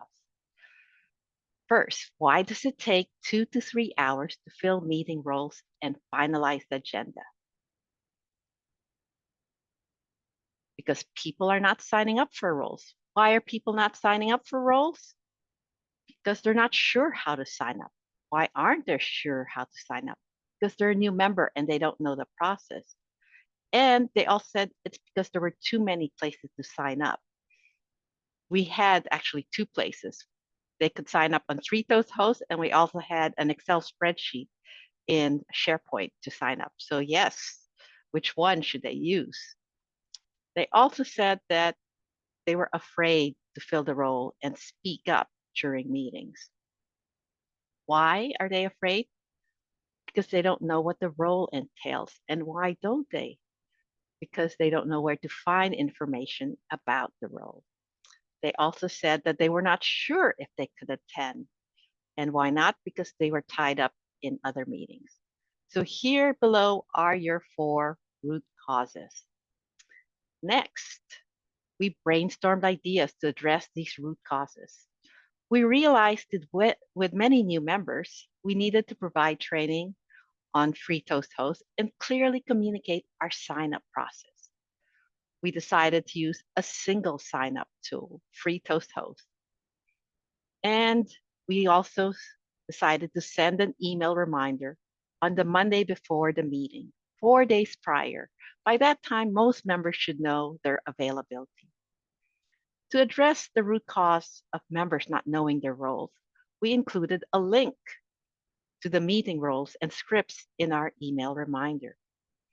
And to tackle the issue of members being tied up in meetings, we considered offering them incentives to motivate them to achieve their goals and reward members for signing up. We highlighted how important it was to participate and how it helped them develop their facilitation, listening, and coaching skills.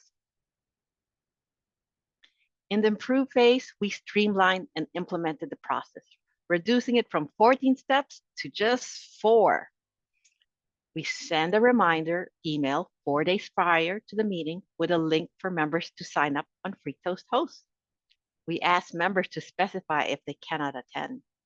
Next, the VPE assigns roles as needed. And finally, the agenda is published on ThreeToast the day of the meeting. Here is a quad chart. It's a popular tool to summarize the results of our Kaizen event. It presents the problem, the root cause, improvement ideas, and action items. And the result? We had all roles assigned before the meeting. The time it took for the VPE to assign roles and finalize the agenda dropped from 2 hours to, drum roll please, 5 minutes. Way to go. All right, now I'm going to ask people to please unmute your mics because this is the point where I'm going to ask you some questions. All right. First question of the day, who can tell me what Kaizen means? Change good. Awesome. Some of them are not so clear. Change good, it actually is literally change good. But it's, yeah, we translated to good change. Awesome. Now, what is the acronym for the 8 wastes? Downtime. Yay, super. Who can give me an example of one of the 8 wastes? Too many steps. Yes, good, yep. Defects. Defects, perfect. Overproduction. Waiting, overproduction. You guys are great. I'm so glad you all listened. All right, last one. What are the 5 phases of the make? Define, measure, improve, Analyze. control. Define, measure, analyze, Analyze, improve, improve, control. control. You guys are super. Okay, that was awesome. Nice work, everyone. We will now break out into groups to practice our root cause analysis. We will use the 5 whys technique with 4 specific problems or opportunities within Toastmasters. All attendees will be divided into 4 groups. We'll spend 20 minutes on this activity, 10 minutes to discuss the root causes, and 10 minutes to brainstorm solutions that address these root causes. Each group will focus on one problem, and I'd like to thank and introduce our facilitators. I will facilitate group 1. Will Davenport will facilitate group 2. Elizabeth Lindsay will facilitate group 3. And Dory Nolan will facilitate group 4. And Kayla has kindly volunteered to divide us all and provide us alerts at the 10-minute mark so we can switch to brainstorming. And again, at the 2-minute mark before time is up so we can wrap up. Afterwards, each team will pick a speaker who will have 5 minutes to share their root causes and ideas. Any questions? Yes, Kayla. Nope.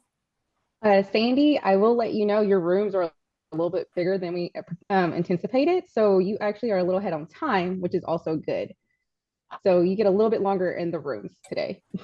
Okay, so you'll just signal the time for us. Yes, Sound based good? on the time that we originally had set. Okay. Wonderful. All right. Let's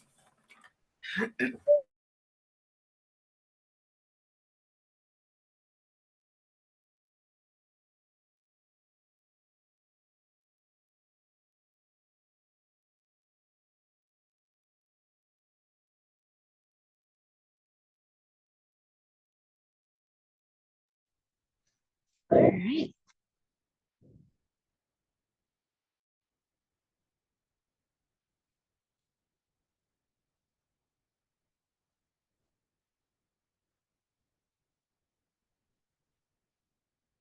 Ashley, did you not go into a room?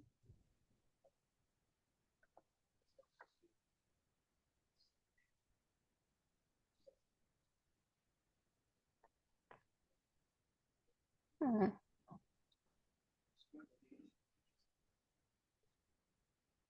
Let me see. I see her.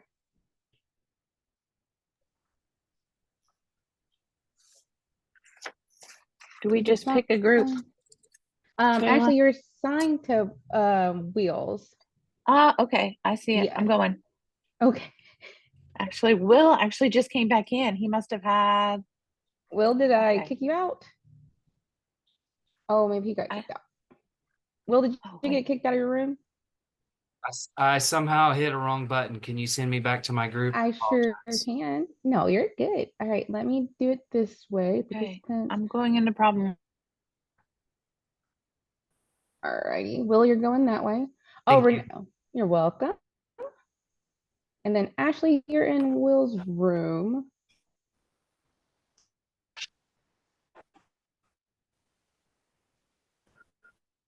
Justin, are you good? Will, did you? No, I still haven't. Hold I don't on. have anything to click on. It should be something popping up. There it goes.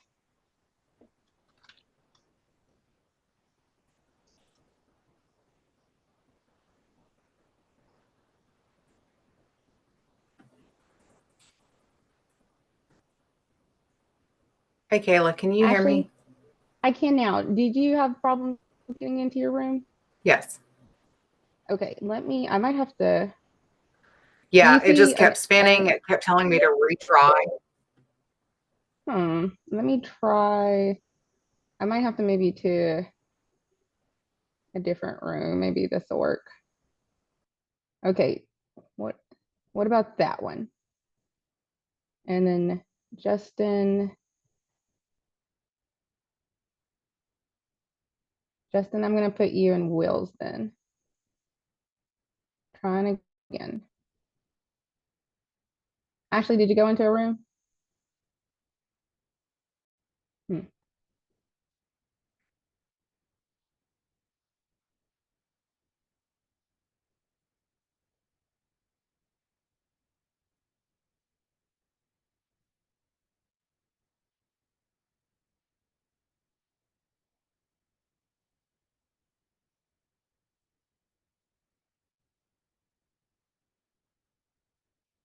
Okay, I think that worked.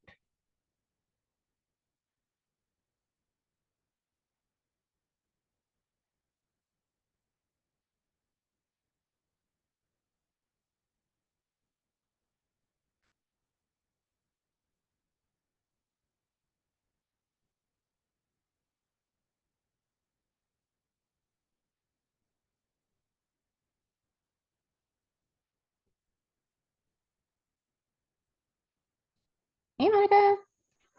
Did you get kicked out? No, I left. I have another meeting going on. I'm just waiting till the end of this. So I'm just going to stay like this for a minute. You're good. You're good. Thanks. Thank you.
Chattermasters, did you get kicked out of a room?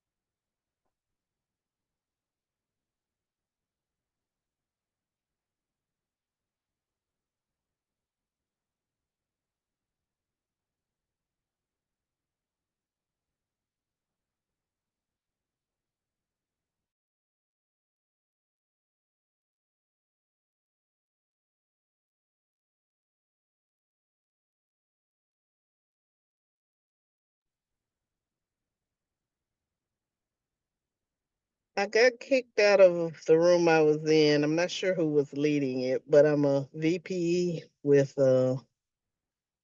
Chattermasters.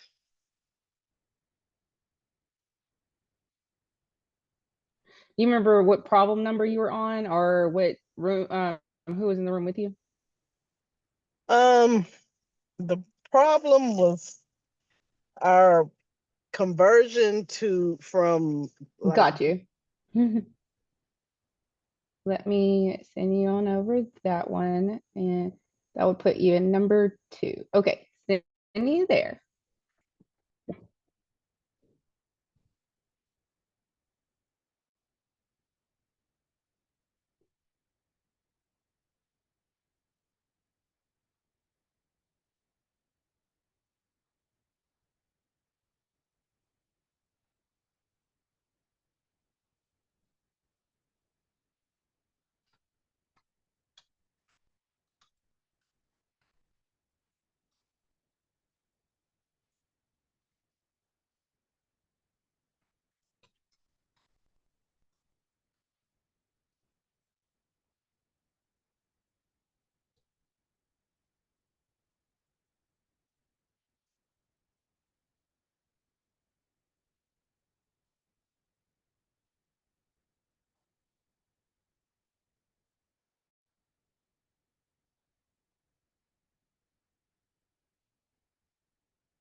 Hi, iPhone.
That'll do it.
Hello.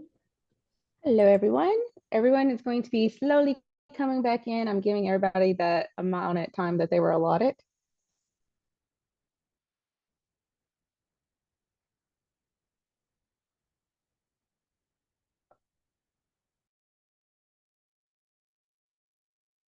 Sorry, Okay. team. I made my team come in. You click the button.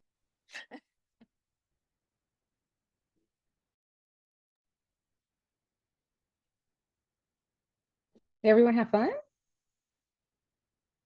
Need a little bit longer time, didn't you? Renee, I didn't want to be trouble, but 20 minutes was going to be tough no matter what. I It is hard. know. Hey, y'all aren't gonna have me getting chased down by the Oshmans, okay? They got me last time. Renee, I was Alright. stressed out looking at our timer going down as they were talking toward the end there. So I was so glad when you spoke up. I hated to do it. I hate to interrupt because I know it's good No, I know. information, but yes.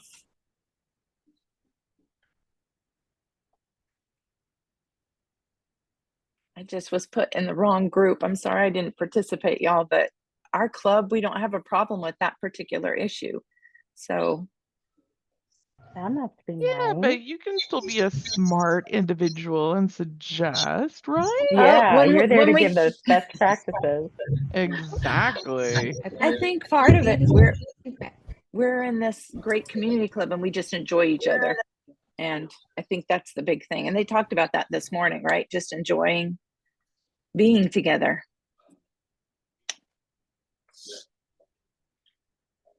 I'm just gonna warn people in case it goes really weird. So I'm on my work computer now. I gotta switch to my home computer a second to send the file. You're not gonna pick me first, right? I'll hear everybody. Okay, cool. I'll be right back. Sure. Thank you. Stacy? Yes. Yes. I was thinking that you might be able to have access to this document automatically because it's shared. Uh-huh. Is that true? The Kaizen template too? Yes. Okay. Okay. And it has the info that I filled out. Fantastic. That's Okay. perfect. Great. Thank you. Can you And- see mine as well, Stacy? Hang on just a second. I will make sure all of them are there and are visible. Just trying to type, and I'm a fast typer, but I usually don't care. And Welling. I emailed you ours. Okay. Okay, so while we're checking up on documents, Kayla, is everyone back in the room? I think we just got everyone back into the room. Wonderful. Thank you so much, Kayla. All right, now we are ready for our team presentations. So each team will present their root causes and improvement ideas. Does every team have a designated speaker? Yes? Okay. All right. Excellent. Before we get started, Kayla will be our timer. Kayla, could you please remind us of the timing rules? Apologies about that. I was moving from this way to that way. So,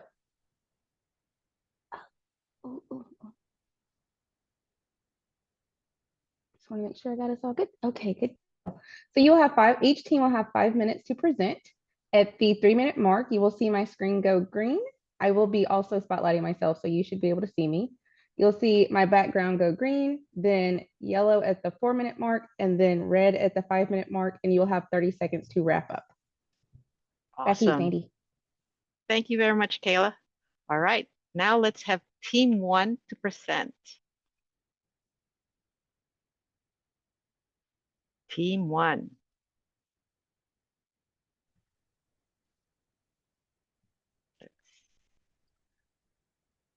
I think that might be me, club member Yes, you, attendance low. Trevor. Is that right? Yeah, Okay. that's right. All right. I wasn't sure what our team number was. So thank you for the opportunity to share here. And our team came up with quite a lot of input, as you might imagine. This is a popular and recurring theme. And so some of the root causes that we ran into, the whys, people have busy lives.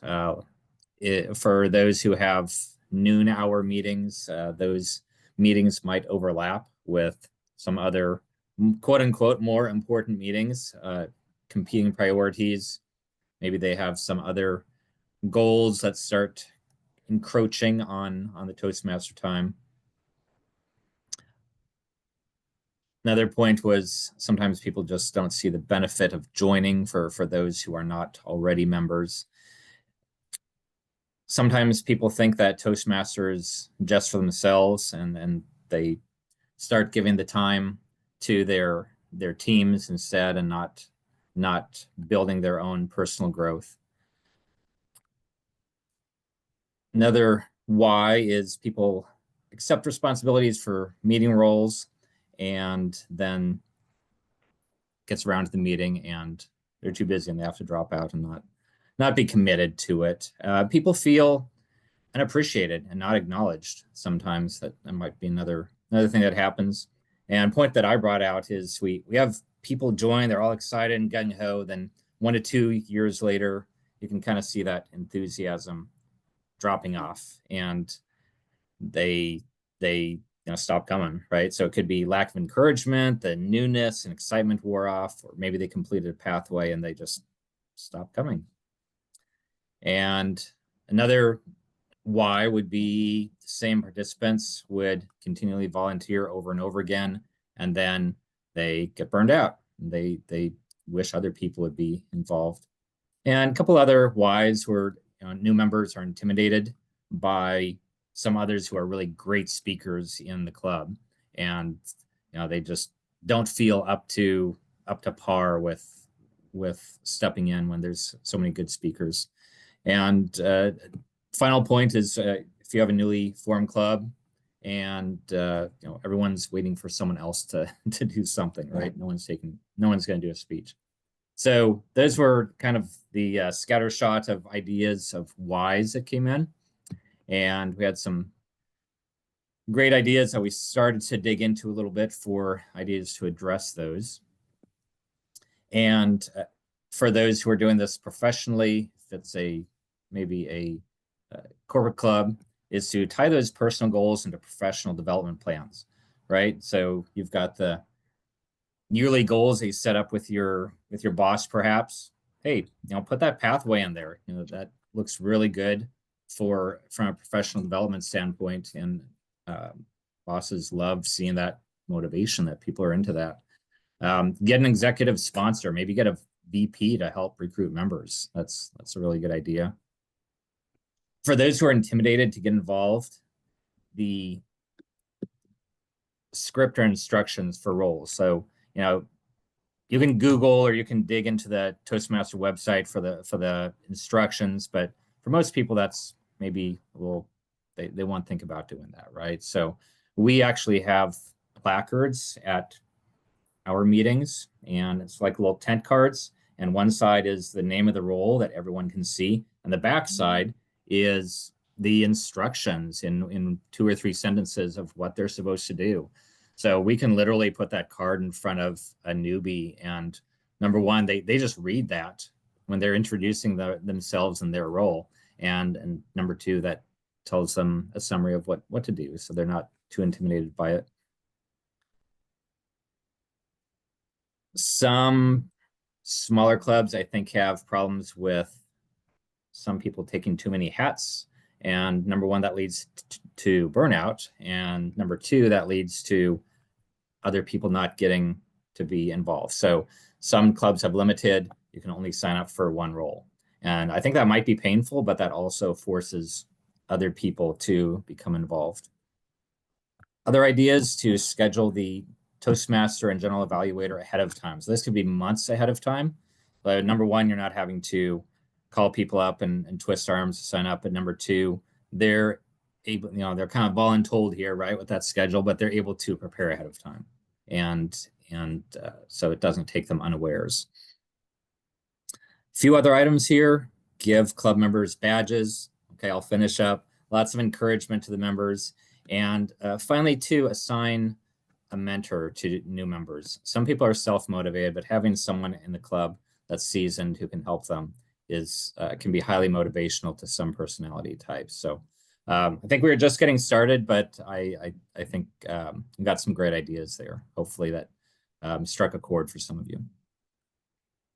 Wonderful. Thank you so much, Trevor. Hey, Yes, hey, that's, Sandy. yep. Our group wanted to present, but we wanted to put something on the screen. Would it be Okay. possible to not share your screen so that? Sure. Okay. All right. And then Cherokee is going to speak for our group. Hello, everyone. So Hello. our problem is problem number 2, and that is our conversion rate of prospects to members is low or not as desired. And so some of the root causes that we identified in our discussion was timing of communications. So communication is key, as all of us know, as Toastmasters. But it's not only what we say and how we say it, but the timing of when we say those things and reach out to them. Also, we forget sometimes to ask folks to join. So once they show up to our meeting and they've joined us, sometimes we just completely forget to say, hey, thank you so much for joining our meeting. Would you actually like to become a member? Some other items, overwhelm or fear of time commitment. Sometimes access to meetings is a problem, or the timing of the meetings. Not feeling welcomed. There have been times where I have experienced as an adult going to a new group or a new club, and when I walk in, initially they greet you, but then afterwards they just go right back into their own little worlds and their own little clique with the people that they're comfortable with. And so it's making sure, sorry, that's one of the other things that we came up with, which of course makes them feel not connected. So some of the ideas that we came up with to address the root causes, which underneath it all, we broke down to communication and not feeling connected, were to prompt everyone to acknowledge their presence of the people, the prospects, and to train and encourage our members to make folks feel welcome when they come in. And also be very well prepared when new visitors come in and join us. To ensure that we do have a set cadence and a lot of follow-up after the meeting. So make sure we do have those visitors' contact information and we are able to reach out to them. And when you do reach out, maybe include not only, you know, your VPE, but also your president. And maybe, you know, some other members if depending on how your club is set up. And then get them involved in the meeting. So rather than have somebody just be a fly on the wall, actually encourage them to participate in the table topics. Let them have a voice. And then getting them settled. So when we say getting folks settled, like getting our own members settled so that we can then turn and focus all our attention on our guests. Fantastic. Super. Thank you very much, Cherokee. And now we will have team number 3. Hello. That will be my awesome team that we did this. We are addressing the problem of member retention. Taking you a little bit through the path that we walked, member retention is low. Some thoughts of why is it's not what they expected. There's a lack of community, time constraints. Digging down into why is it a time constraint? Well, things happen, life changes, the meeting conflicts, meeting happens too often, there's competing priorities. Diving into competing priorities, there's no buy-in to make it a priority. There's no with them. What's in it for them? Meeting overlaps with things they have to do at work, of which a lot of the root we saw from that is that the leaders don't buy in. and the member is not buying in. From that, we kind of took on this look at they don't understand the benefits or why or how to quantify.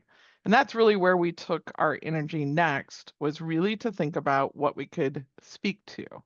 So if you don't understand the benefits, whether it's you as the member or it's that member's leader, some areas we looked at as potential solutioning would be, how could we as a club document the benefits and teach the member how to tie it into their professional development plan?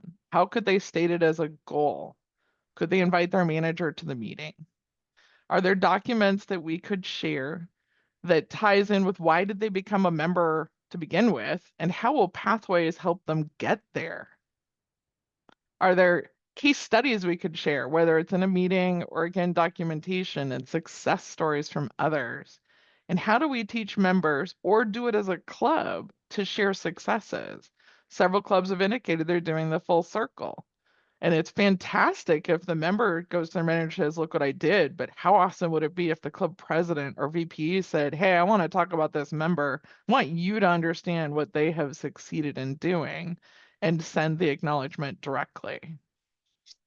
So we think this would help the member see the benefits and would help leadership see that, to help make it so that they can move those competing priorities out of the way.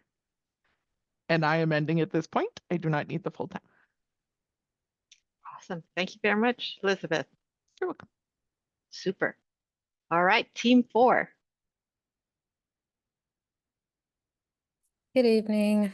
I am the team 4 speaker, and our issue to solve was low participation in contests and district events. So people aren't signing up to participate in contests and are not showing up to our district events. Well, we started with a bunch of whys.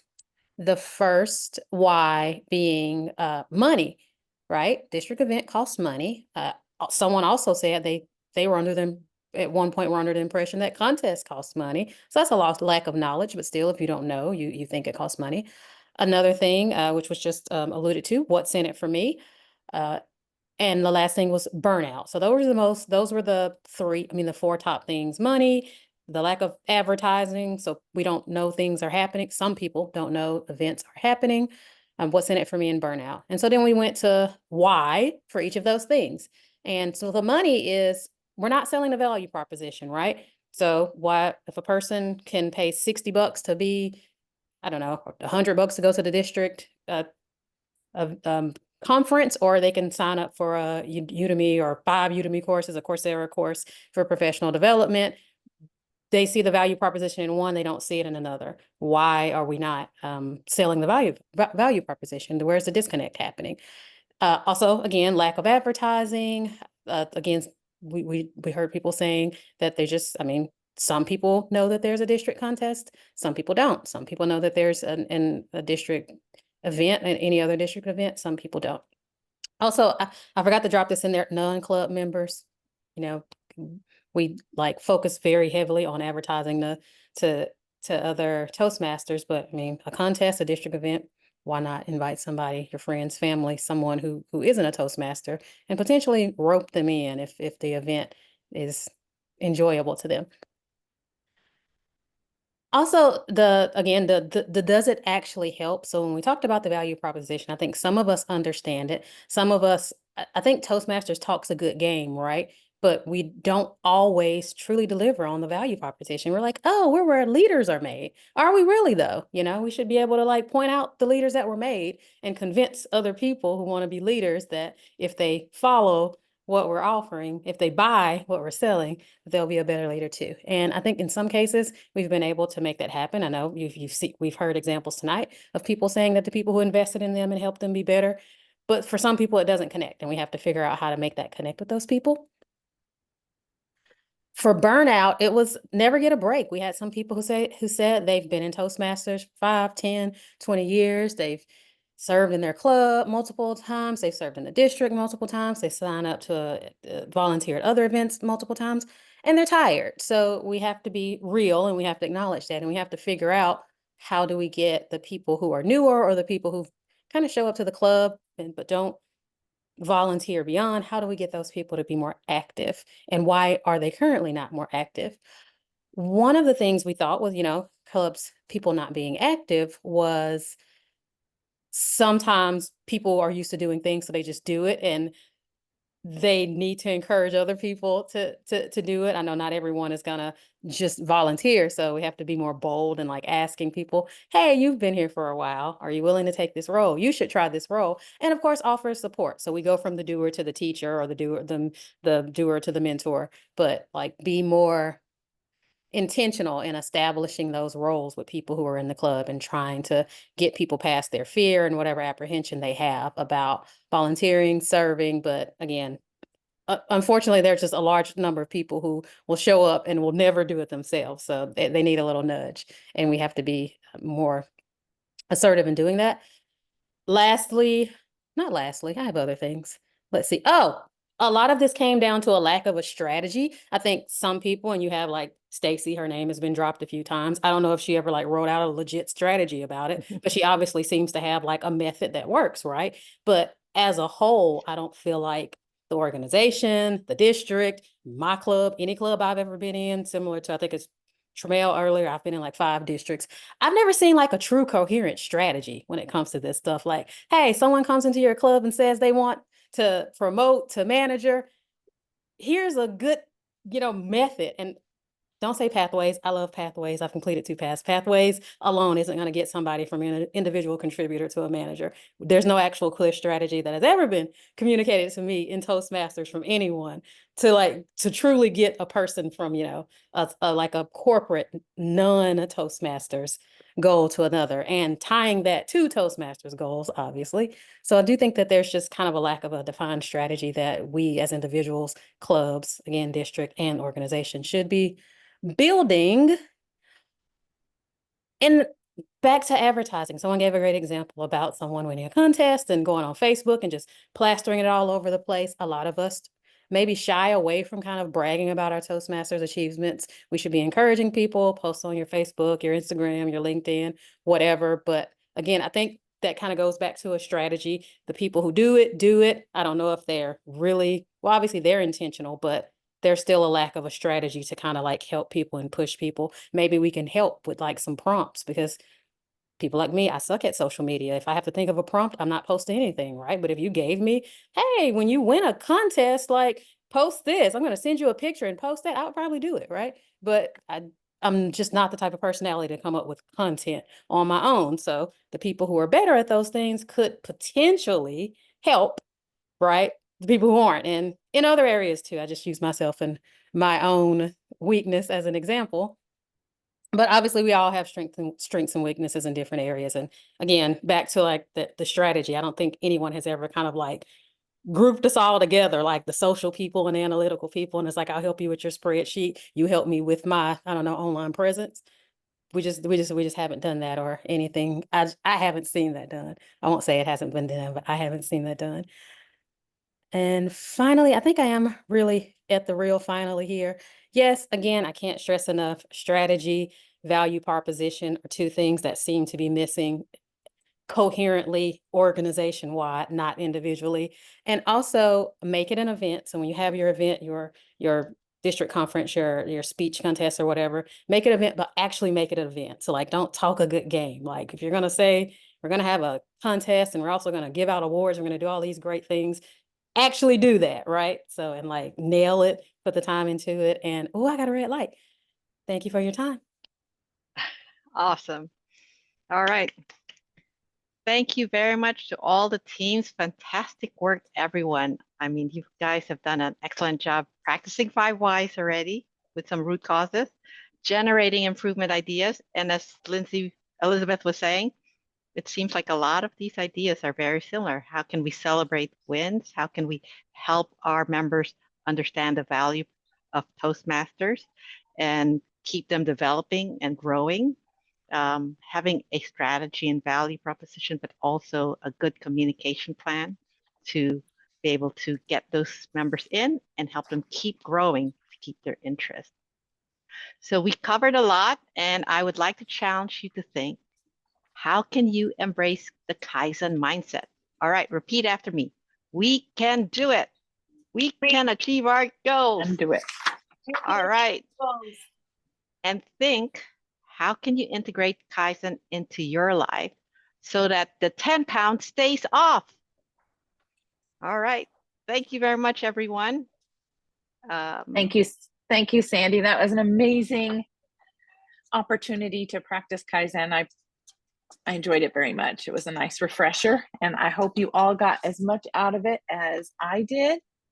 We now are scheduled for a 15-minute break, but I want to see if everybody is okay with doing a 10-minute break and then rolling right into Stacy's action planning and goal setting. 10 minutes? Anybody say have so. objection? Okay. Late for all of We're us. going to go with 10 minutes. All right. 10-minute break, and then we'll come back and finish up with Stacy. Super. Thank you. Be what similar things have been accomplished. Time bound. We need to set some deadlines. What is the deadline? When must each step be accomplished? Now, I don't know about you guys, but it is much easier for me to continue something if I set smaller time bound amounts for myself. So, for instance, if I say I want to lose weight this year, Sandy mentioned 10 pounds. I want to lose 10 pounds. By the end of the year, guess what? In a week, I will probably quit. But if I said maybe I want to lose 1 pound this month, by the end of this year, I would have lost 12. Oh, my goodness, that's incredible. Can I lose 1 this month? It makes it much easier if I break it down into small increments. So that's something that we need to do with our goals. Now, Toastmasters has laid out a whole bunch of goals for us for our clubs specifically. And I'm sure you guys, most of you, if you've been an officer for a while, you are familiar with all of these goals. It is part of your club success plan. There are 10 goals. Actually, there's 11, but let's start with 10. The first 6 are educational goals in pathways. And not only do they tell us what the goal is, achieve level 1, they tell us how many of those we need, 4, and the due date, end of this Toastmasters year, which is 6/30/2025. It's time bound, it's measurable, it is specific as to what we need to do. Does everybody know where to go find your progress in Toastmasters International? Yes, You ma'am. need to go to the dashboard. Anybody know?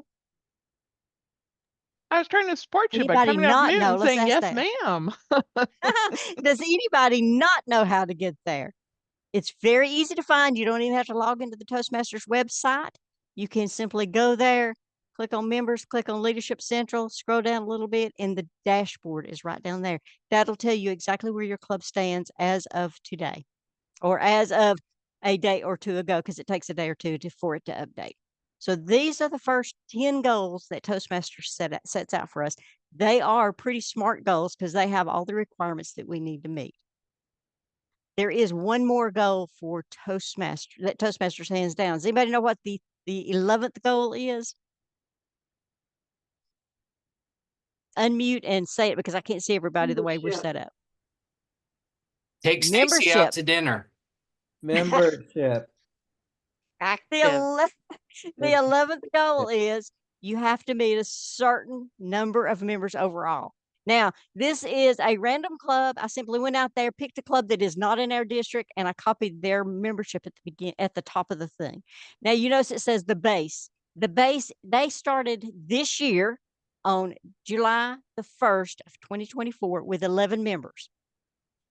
Right now, as of today, they have 8.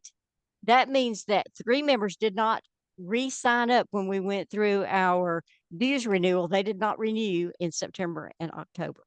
So they are now down 3 members. They are required to have 14 to be distinguished, not 20.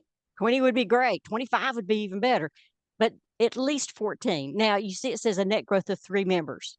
That's 11, their base, plus 3, 14, 11, 12, 13, 14. That's how they got the 14. So this particular club is not only going to have to add 3 members, they're going to have to make up those 3 they lost. So they actually need 6 members between now and the end of the year to be distinguished. That's how you calculate that little figure of what you need for your club to be distinguished. And again, this is on the dashboard. All you have to do is go look at it and you'll see exactly where your club stands. So let's talk about these first 6 goals. Those are all Hathaway's goals. They're great goals, but now we have to put some action items with those goals. Overall, the due date is June 30th, 2025, which is the end of this Toastmaster year for all of these goals. But remember, we needed 4 level 1s. So what we need to do is now put some action plans in place.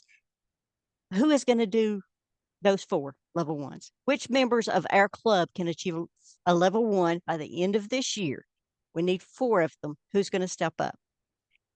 When is that going to be done? Can it be done earlier? Can we have a member who finishes a level 1 next month? Sure, we can. Let's try to be specific. Who's going to do it? When's it going to be done? All the way through these 11 goals. Level 2, same thing. Level 3, level 4, 5, DTM, whatever it is, put names to these goals, specific names to these goals for each of the ones that we need. Okay, now what goal or what action items can we assign around those goals that's going to help us out? Does anybody have any action items that'll help out with this particular piece? I took a lot of notes from our earlier sessions. Let me give you a few to start you off and see if you can add any to it. How about adjusting our attitude first? Yes, we can do this. We need a good attitude. We need a positive attitude. Becky said that attitude is one of the most important things. So we need to adjust our attitude first. Mindset is everything, Sandy said. We need a different mindset. We need the mindset that we can accomplish these goals and our club can make it to distinguish this year or better. Hey, Stacy. We need to analyze. Yes. What about making sure that those people who have level 1s are signing up for their 4 speeches? Ah, there you go. We need to start assigning speaking roles. That's absolutely right, Becky. We need to assign speaking roles. We need to recruit evaluators. And here's a big one, and I am as guilty probably as anybody is, make sure that people are entering their progress in pathways. I usually finish a whole level before I go back and put anything in pathways. We need to make sure our members are putting their stuff in pathways. I know we have several members working on stuff, but it's not being reflected in pathways. We need to make sure we do that. When you develop your plan with your officers, please take it back to your club and get buy-in. Because if I say, oh, Becky's going to achieve a level 1 this year, and Becky doesn't know that, she might not be working on level 1. She might be working on something else. Or maybe she's taken off this year and she's working on mentoring instead. Make sure that your members buy into this plan that you're putting together. If you're putting their name down and making them responsible for a level, make sure that they agree that they can absolutely do that. What else can we do? Get an accountability partner, Stacy. That's right. Assign mentors, accountability partners, somebody who can hold these members accountable for making those accomplishments. What else? Well, you could publish that for peer pressure. So a bit of accountability a different way. There you go. Publish it. That's not bad. I like it. Maybe bring it to the club and tout it every time. Oh, look what so-and-so has accomplished. What else? Why not? That's right. Yes, celebrations Why not a after friendly somebody. competition? All right. Somebody said celebrate. Absolutely. One of the things that we talked about is recognizing accomplishments. We need to do that. Full circle award. Becky mentioned that. Maybe certificates, but present certificates when people reach pathways levels. What about a friendly competition? What about a There you friendly go. competition? If we've got 4 level 2s that we need, and we've got 5 people who are at level 2, why not a competition of who finishes them first? That's right. That's right. That's good. I like it. There's lots of good ideas for us to help us accomplish these goals. Make our meetings interesting. Build on that friendship piece where we talked about, because that's going to encourage members to come and members to actually do it. Here's a big one. Are you signing up for anything? You are an officer in your club. You need to set the standard by giving speeches in pathways, showing your members that you're working toward these goals as well. Sign up for one of these goals yourself. That, trust me, they will look at that and they will know what you're doing. All right, let's move on to the next two goals. Next two goals are recruiting new members. And this is hard for every single club. I know that. It says recruit 4 and then recruit 4 more. Who is that going to be assigned to? Well, actually, to me, that's assigned to every member of our club, because every member of our club is responsible for bringing in new people. It needs to be done by the end of this year. So we actually have a little bit of time, but if we could set some minor goals, maybe we recruit 2 people by end of March. And then we recruit some more by, okay. So what are some things that we can do, action items that we can put in place to help with that? There's a couple of things that I wrote down. How about membership contests? Campaign. There you go. Word of And open mouth. house. Will also give Open the houses. club experience, and Toastmasters will recognize them for members that are within certain time periods. There you go. Elizabeth All put right. in the comments about the internal member competition for who invited the most guests. I think that's an That's excellent good. idea. Yeah, that's a membership competition. That's great. Stanley mentioned talk about Toastmasters. Talk about it to everybody. He also mentioned wearing Toastmasters pins or shirts or hats or whatever, so that people will ask you about it. He mentioned updating and maintaining the web, not only your club website, but also the Toastmasters International website, Facebook page, any of those, Meetup, any of those. Make sure they're up to date. Make sure the club information is correct. Follow up with visitor requests. Did you know that Toastmasters polled all the people who asked about joining the club or researched about joining it and then didn't? And most of them said that the only reason they didn't join is because nobody ever contacted them. Are you aware that there is a new tool that Toastmasters has aware for officers of clubs, that when a visitor inquires about your club, they have to enter information in the Toastmasters International website now, and it sends your club an email that says you have somebody who's inquiring about your club. Toastmasters will be following up on that. Make sure that you capture those and that you follow up with those interested parties as soon as possible. What else can we do? Remember, Monica talked about onboarding, making them aware of what we're doing, making them feel welcome. I think the best Assigning thing you members can maybe. do is give them a buddy. I mean, a There you mentor go. might be a little bit too advanced for somebody that is kind of new, but if you could have a buddy, somebody that's at least gone through level 1, or even maybe if they've just gone through 2 speeches, if your club hasn't got that many people in there, you just can't overwhelm somebody, but a buddy will help them just use the resources. There's so many that it's overwhelming if they don't have a friend. You're absolutely right. How about recruiting mentors within your club, recruiting buddies? Those are actions you can take. Build a community. Monica talked about building a community with outside activities. That's something that will help you recruit more members. Promote. How about this one? Promote and attend conferences together. Will that help you retain the members that you have? Probably. That's something you can do outside your club. I say So set there's a lots of plan. activities. Help me set my goals for the year. Walk me through a step process instead of me trying to eat the elephant all at once if I'm new. There you go. There you go. Sit down, take it in small bites. Help me set my goals. That's great. I love that, Kayla. Lots of things that we can do. Let's move on to the next one. Officers trained. You have to have 4 trained in the summer and 4 trained in the winter. Right now, we are here in this meeting so that we can be trained, so that our club can receive credit. We also want to help our club by being trained, but we do meet a goal by being here. Have all of our clubs met all of those goals? Have all of our clubs had at least 4 trained? No. Okay, so how do we get there? What are some action items that we can do around this goal? How about reminding all of the officers in your club about the remaining makeup sessions? There are 2 more sessions after this one on Saturday and then one on I think the 25th, 6th, 7th, something around in there. It's the Saturday, 2 Saturdays from now. And I think how about, I was just going to say yes. that Sometimes people don't even know, even though you're saying, hey, we still have club officers who need to go. Sometimes we need to say something like, hey, Michelle, I don't know if you know, but you're not checked yet. Are you going to go next week, or when are you going? Like, sometimes we have to say the person's name. It's not that you're outing someone. It's that, like, hello over here. Like, the person's not even aware. Oh my gosh, God, I thought I didn't go yet. You haven't gone. Yeah, That's exactly right. So we have someone in our club who will actually set up calendar invites.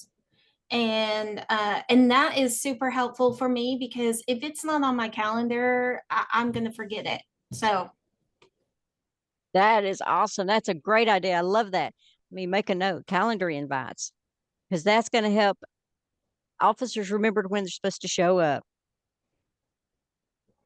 All right, what else can we do? You know, Let me tell occasionally we've you, had people from other in our district attend training in other districts that basically, if a person couldn't make the makeup training in District 63, they would work it out to attend training in some other district and get proof of their attendance, and then they could get credit for the training. The point is that they got the training, they got the credit, and they went and got all that stuff completed to help them with their DCP. there you go. That's perfect.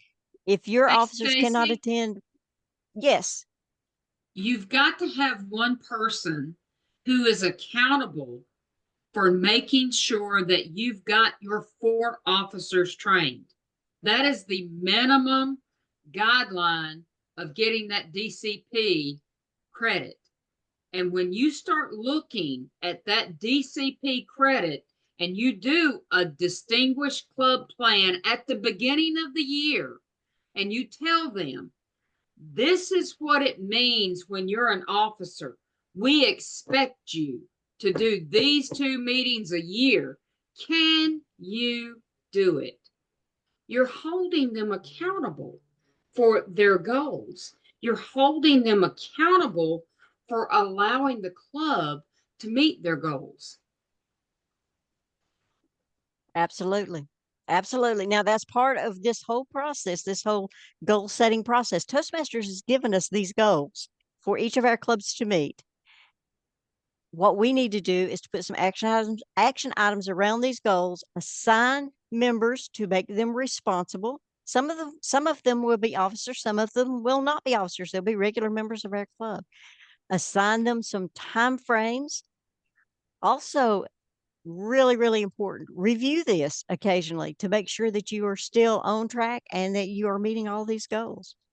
One of the things that you might want to consider doing, and I've done this the last couple of years, I'm the VP of education in one of my clubs. I notify all the other officers multiple times about sessions that are coming up. I also follow up with them that said, did you get to attend that session? Who all has gone to training? So that I know which officers need to get credit. And then I get in touch with my division director, my area director, and say, can you give me a list of all the people who have gotten credit so far for my club? They don't give you names. All you see is that it was the vice president of education, it was the president, it was the treasurer. They just do a checkbox for each of those. But I need to be able to see that to know that the people who told me they went to training actually got credit for going to training. Sometimes that gets missed when we're translating all of the people. For instance, there's 50 something people online tonight. We want to make sure all of them get credit. So check with your division director, make sure that all of your officers who did attend and are verified that they attend, that they get credit for training. Hey, Stacy. Also, yes, Will. Just a thought with the organization of that follow-up. Most email programs will allow you to schedule messages. So instead of, like you were talking about, checking in with them multiple times, you can set aside one time, schedule all of those emails. There's even apps that allow you to do the same thing with texting, where you can schedule text messages to go out at a time, which can save you a lot of time to just program that in, and then it's taken care of. Absolutely. That is great, Will. I love that. Here's one more for you. I recently found where I could send a text from my email. So I could schedule it all at one time. The text messages and the emails to all go out at the same time. That would be fantastic. Fantastic. I love that.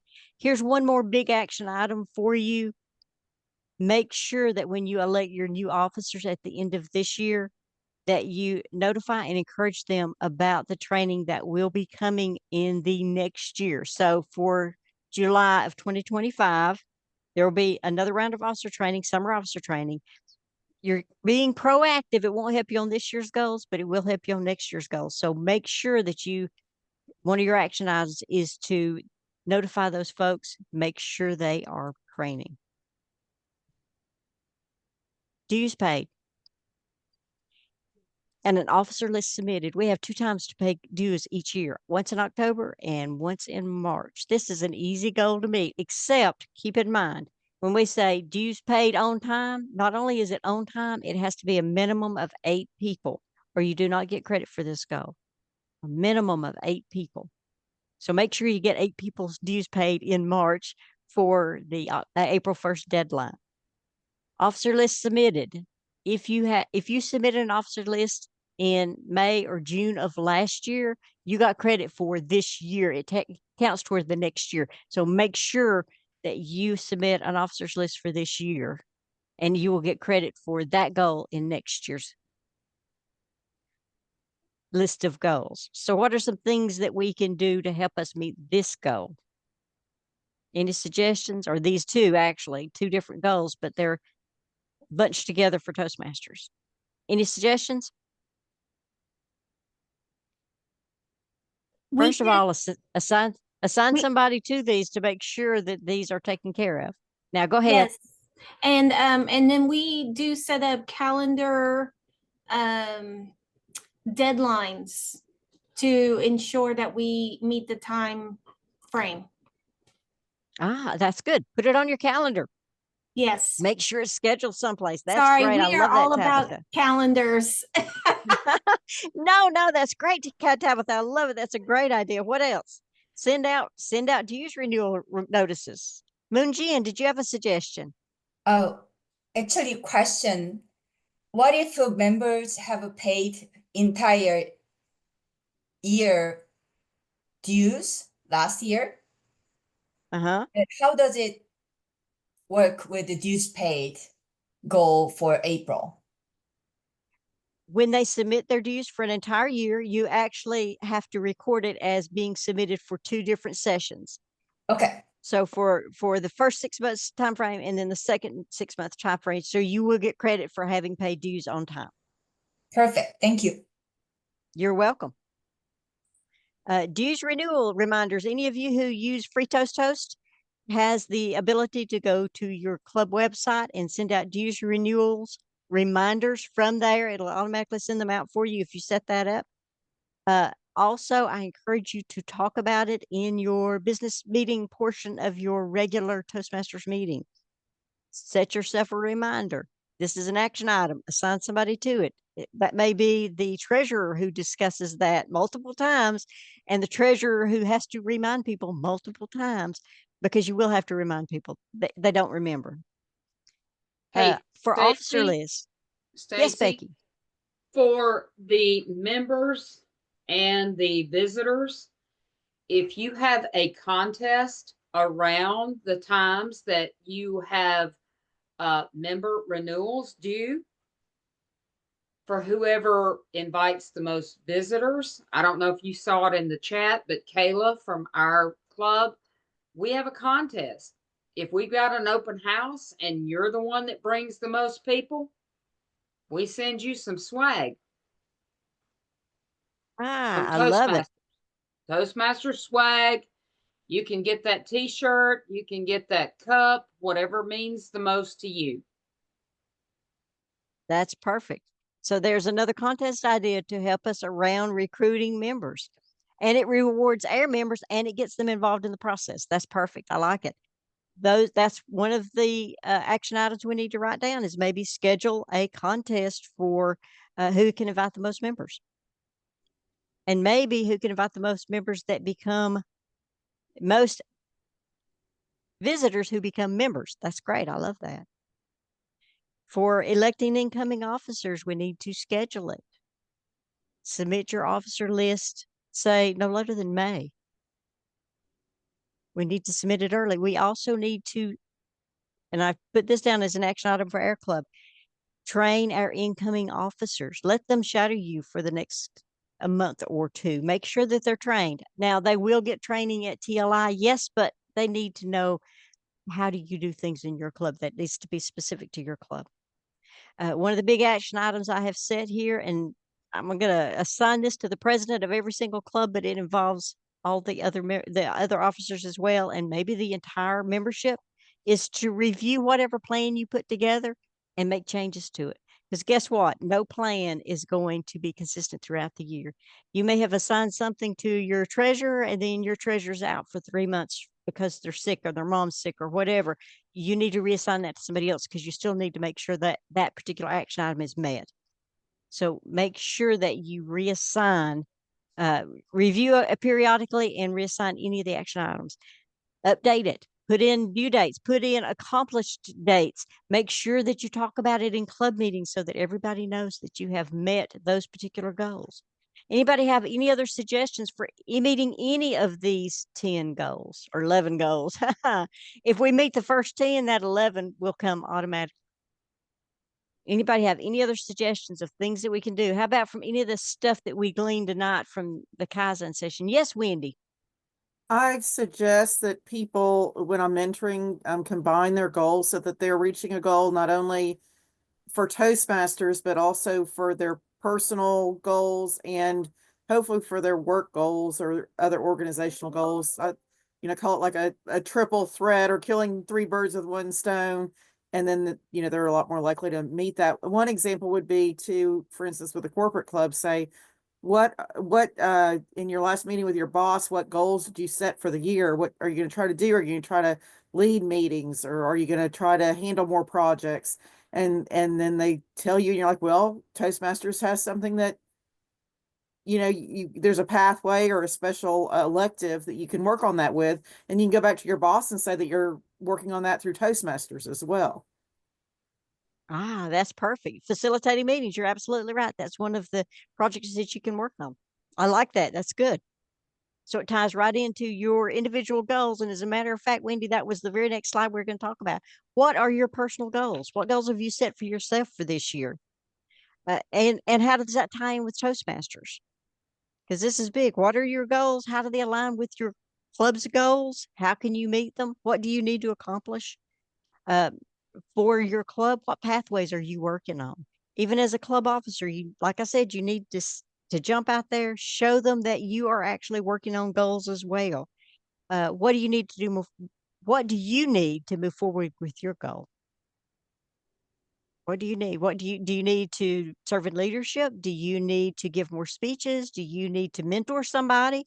Do you need to serve in a special role at the district level, say perhaps for district leadership? Or do you need to mentor another club or coach another club? Those are all goals that lead to your DTM. It may be something that you need to get to your DTM. So you need to set that out there and say, what do I need? Here are all my goals that I need to get to DTM.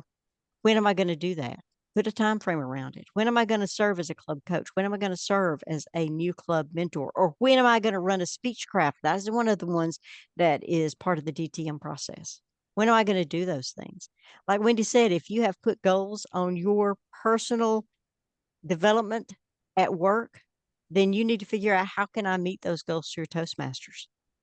Maybe one of them is leadership. You're absolutely right, Wendy. What can I do in Toastmasters that's going to allow me to take credit for that at work and have something that I can physically show somebody that says, this is how I increase my leadership skills through Toastmasters. Here's where I ran meetings. Here's where I did whatever it is that I need to do. What else? What else can we do that would help the club and also help us? Because that's pretty huge. We always say, let's go to our members and find out, what are their personal goals and how do we meet them within the club? Okay, what are our personal goals and how do we meet them through the club? Anybody else have any other suggestions? I'd say invite friends, but that way I can hold myself accountable in and inside out. And if I'm doing it, then everybody around me, like at work, everybody else is also meeting goals, and that's showing what kind of leader I am inside work and outside work to help me develop. Wow, that's good, Kayla. I like that. I like that. How about also maybe inviting your boss? If your boss is the one you need to show what all you can do, how about inviting him to a meeting, him or her? whichever it is. How about inviting them to a meeting? Let them see what you can do and see what you do within the club environment. Here's how the club works. Might be a good way to really sell them on the whole idea of Toastmasters. Anything else we can write down?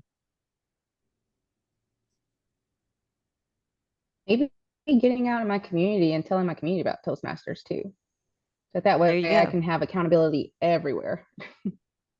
There you go. That's good. Everybody knows you're a Toastmaster. So one of the things I think somebody on this call mentioned within their corporate club is how do they get recognition within the corporate club? How about starting a speakers bureau in your company and say, let everybody know that you have some Toastmasters available who can facilitate meetings or who can maybe open for somebody who's going to be giving a speech or who can run a meeting for a particular group. Make sure they're aware that Toastmasters is there, that you have people who can perform those things, and that'll get them recognized at work as well. Hey, Stacy, can we go Yes, back Becky. to the invite your manager? Absolutely. Especially invite them when you're Toastmaster. And let them There you see go. you manage that meeting. Absolutely. I agree with you, Becky. Invite them when you can show yourself in the best light, and that's usually when you're a Toastmaster, or perhaps when you're giving a presentation and you want them to see your presentation skills. That will work as well. Absolutely. Any other action items that we can add? Any other goals we want to add? I have pulled together, taken lots of notes tonight. I have all of the notes from the Kaizen sessions. I'm going to try to pull all this together into a spreadsheet and I'll make it available. Kayla, I'll give it to you guys and you guys can make it available to everybody who's here tonight. It will give you a start on a spreadsheet and it'll contain, here are some of the action items that we thought of. If you don't want those particular action items, delete them, put in your own, add to it, subtract from it, whatever you want to do. But it'll have a place for you to assign members who are going to be responsible for those action items, for you to add notes, for you to add due dates, for you to put in updates, whatever it is you need to do.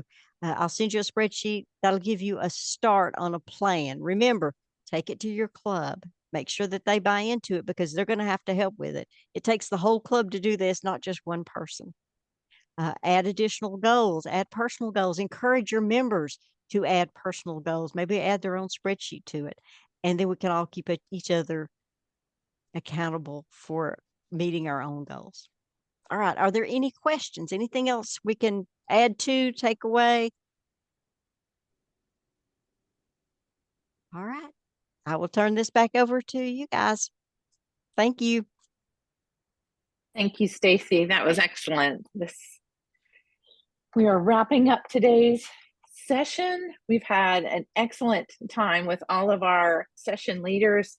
I want to thank Michelle, Stanley, Becky, Tremal, Monica, Sandy, Will, Elizabeth, Dory, and finally Stacy, and Kayla for her help with organizing everything within. But before we go, I would like to give a shout out to Monica, who is our conference chair this year, and let her give us some more information about the conference. And that's one thing that we can do based on everything we heard today, that we can get together and have some more activities like this. And Monica will tell us about it. Go ahead, Monica. Thank you so much. Before I share or say anything, just like for you guys to take a look.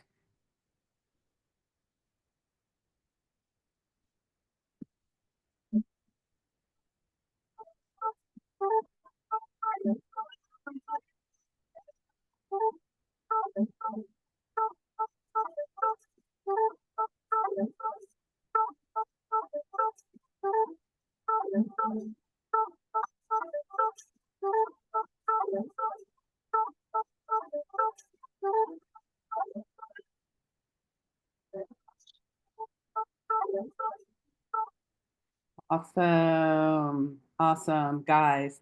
It is time for our 2025 annual conference. Our theme this year is Amplify 2025. elevate the leader within. I want to show you guys our registration page that is now open. We are advertising on all of our Toastmasters social media pages. Let me share this with you guys, just in case you haven't seen the registration page. We have a fantastic team of project managers, web designers. We even have a social media assistant that is working with us. Toastmasters Conference 2025, our district's leadership conference. It is a leadership conference. Again, Amplify 2025. We want to elevate the leader within. I am going to tell you now, this is a conference, Toastmasters conference within our district that you have never experienced before. We've had our trio is so supportive. Again, we've had individuals that said, we want a leadership conference. We want more training. We want an experience. Listen, I went to last year's conference and I absolutely enjoyed coming out of my club, meeting all of the Toastmasters members that I've always seen online. But it's something about when you get to have the opportunity to see individuals face to face. And then we get to grow and expand. Listen, our conference this year will be at the beautiful, brand new Hilton B&A Airport Hotel. It's brand new. It's a gorgeous venue, and they are excited to have us. Again, we have our website registration on all social media pages, and we are going to begin our personal email campaign. So you will be receiving personal emails, keeping you updated about all of the events. Again, April 25th, 26th, we are elevating the leader within. We have VIP speakers, VIP activities. We are in the early bird season. We're finishing up early bird January 31st. There is a word out that we might be extending it for you all. Let me share you a few of our speakers thus far. We have the 2024 world champion, Luisa Montalvo. We have a young lady, Magna Crick, as well as Patricia Clackey. They are conference speakers that are bringing phenomenal training workshops. For example, Magda will present Thriving in a Changing World, Leading with Curiosity and Creativity. Ms. Clackley, Know Thyself, Defining Yourself Professionally. These are interactive workshops. We actually have a few more speakers that we are lining up. They are in demand, so they're making sure that they have room for us. Someone asked, what are the benefits of early bird registration? Why do I want to get my ticket now? Well, I want to share just a little bit of that for you guys so that you guys can see that, okay? Early bird registration, the benefits, exclusive savings, VIP perks. We have created them. We have special gifts for you. It gives you a peace of mind, and it's a great way to show your enthusiasm. One of the things that we've incorporated in this year's conference is that not only do you have training sessions, but at the same time, we have our contest going. So you all will not be in one room all day experiencing all of this. You will have space for training sessions, interactive fun there, and you will also have your contest simultaneously operating at the same time. We have 2 amazing banquets, sponsor related, as well as at the end of every day, we're going to the rooftop, the Hilton Hotel Pavilion, Skylook, one of the phenomenal attractions for the hotel. We're going to be socializing, networking. We have created some amazing space for you guys. Now, someone had a question, and I'm going to answer a few of these questions, and it was, all right, someone asked about pricing. I can't really look at that real quick, but I will tell you, pricing is different. We've priced it for 1-day ticket or a 2-day ticket. And we made sure that whether you're on a 1-day or a 2-day, there is enough activity for you on each day. Again, it's not the same. So seasoned Toastmasters, I need you to get ready. We had to make sure that we could encompass all of the demands as well as the quality for contesting. We're so grateful for the support that we have. Listen, we have amazing hotel rates that was given to us because they really want us to be there. The venue is gorgeous. We have wonderful activities for us. You're going to have to get ready for something different. Somebody said they wanted a leadership conference, and we are giving you a leadership conference. I hope to see you guys there. Get ready for your email campaigns. Are there any quick questions about the conference? You have me right now. Again, we got an amazing team that's working around the clock on this. Any quick questions? Curiosity? I do want to answer one thing, and that is, yes, we have modules, we have training, we have club connections, and we have members that want to grow and expand. And I mentioned this before, but listen, you can go online and get certifications all you want all day long. But until you engage with others in community, until you enter a space where you can put the training that you have into action, you might be stuck. So come to Toastmasters, come to the meetings, do work. I don't want to say do, work and apply the modules, then go back to work and put it to use. And more importantly, come to the Toastmasters conference this year. Definitely this year. We have something amazing for you. Hey guys, thank you so much for this time. Look out for your email campaigns. Thank you, Monica. And I did drop in the link to the Toastmasters Conference webpage. So you can go ahead and start looking at that before you get the email campaign from Monica. So this concludes our TLI, our winter makeup TLI. Thank you all so much for attending. I'm really excited. All these action items and all these wonderful ideas that were generated. I think we could do amazing things by the end of this Toastmasters year. And I'm excited to see what we can do together. Thank you all for attending. There is a survey when you click out of this. I would really appreciate getting some of your feedback so we can continue to make these TLIs excellent for all of us involved. Thank you all. Have a good night. Thanks. Good night. Good night, Great everyone. session. Thank you.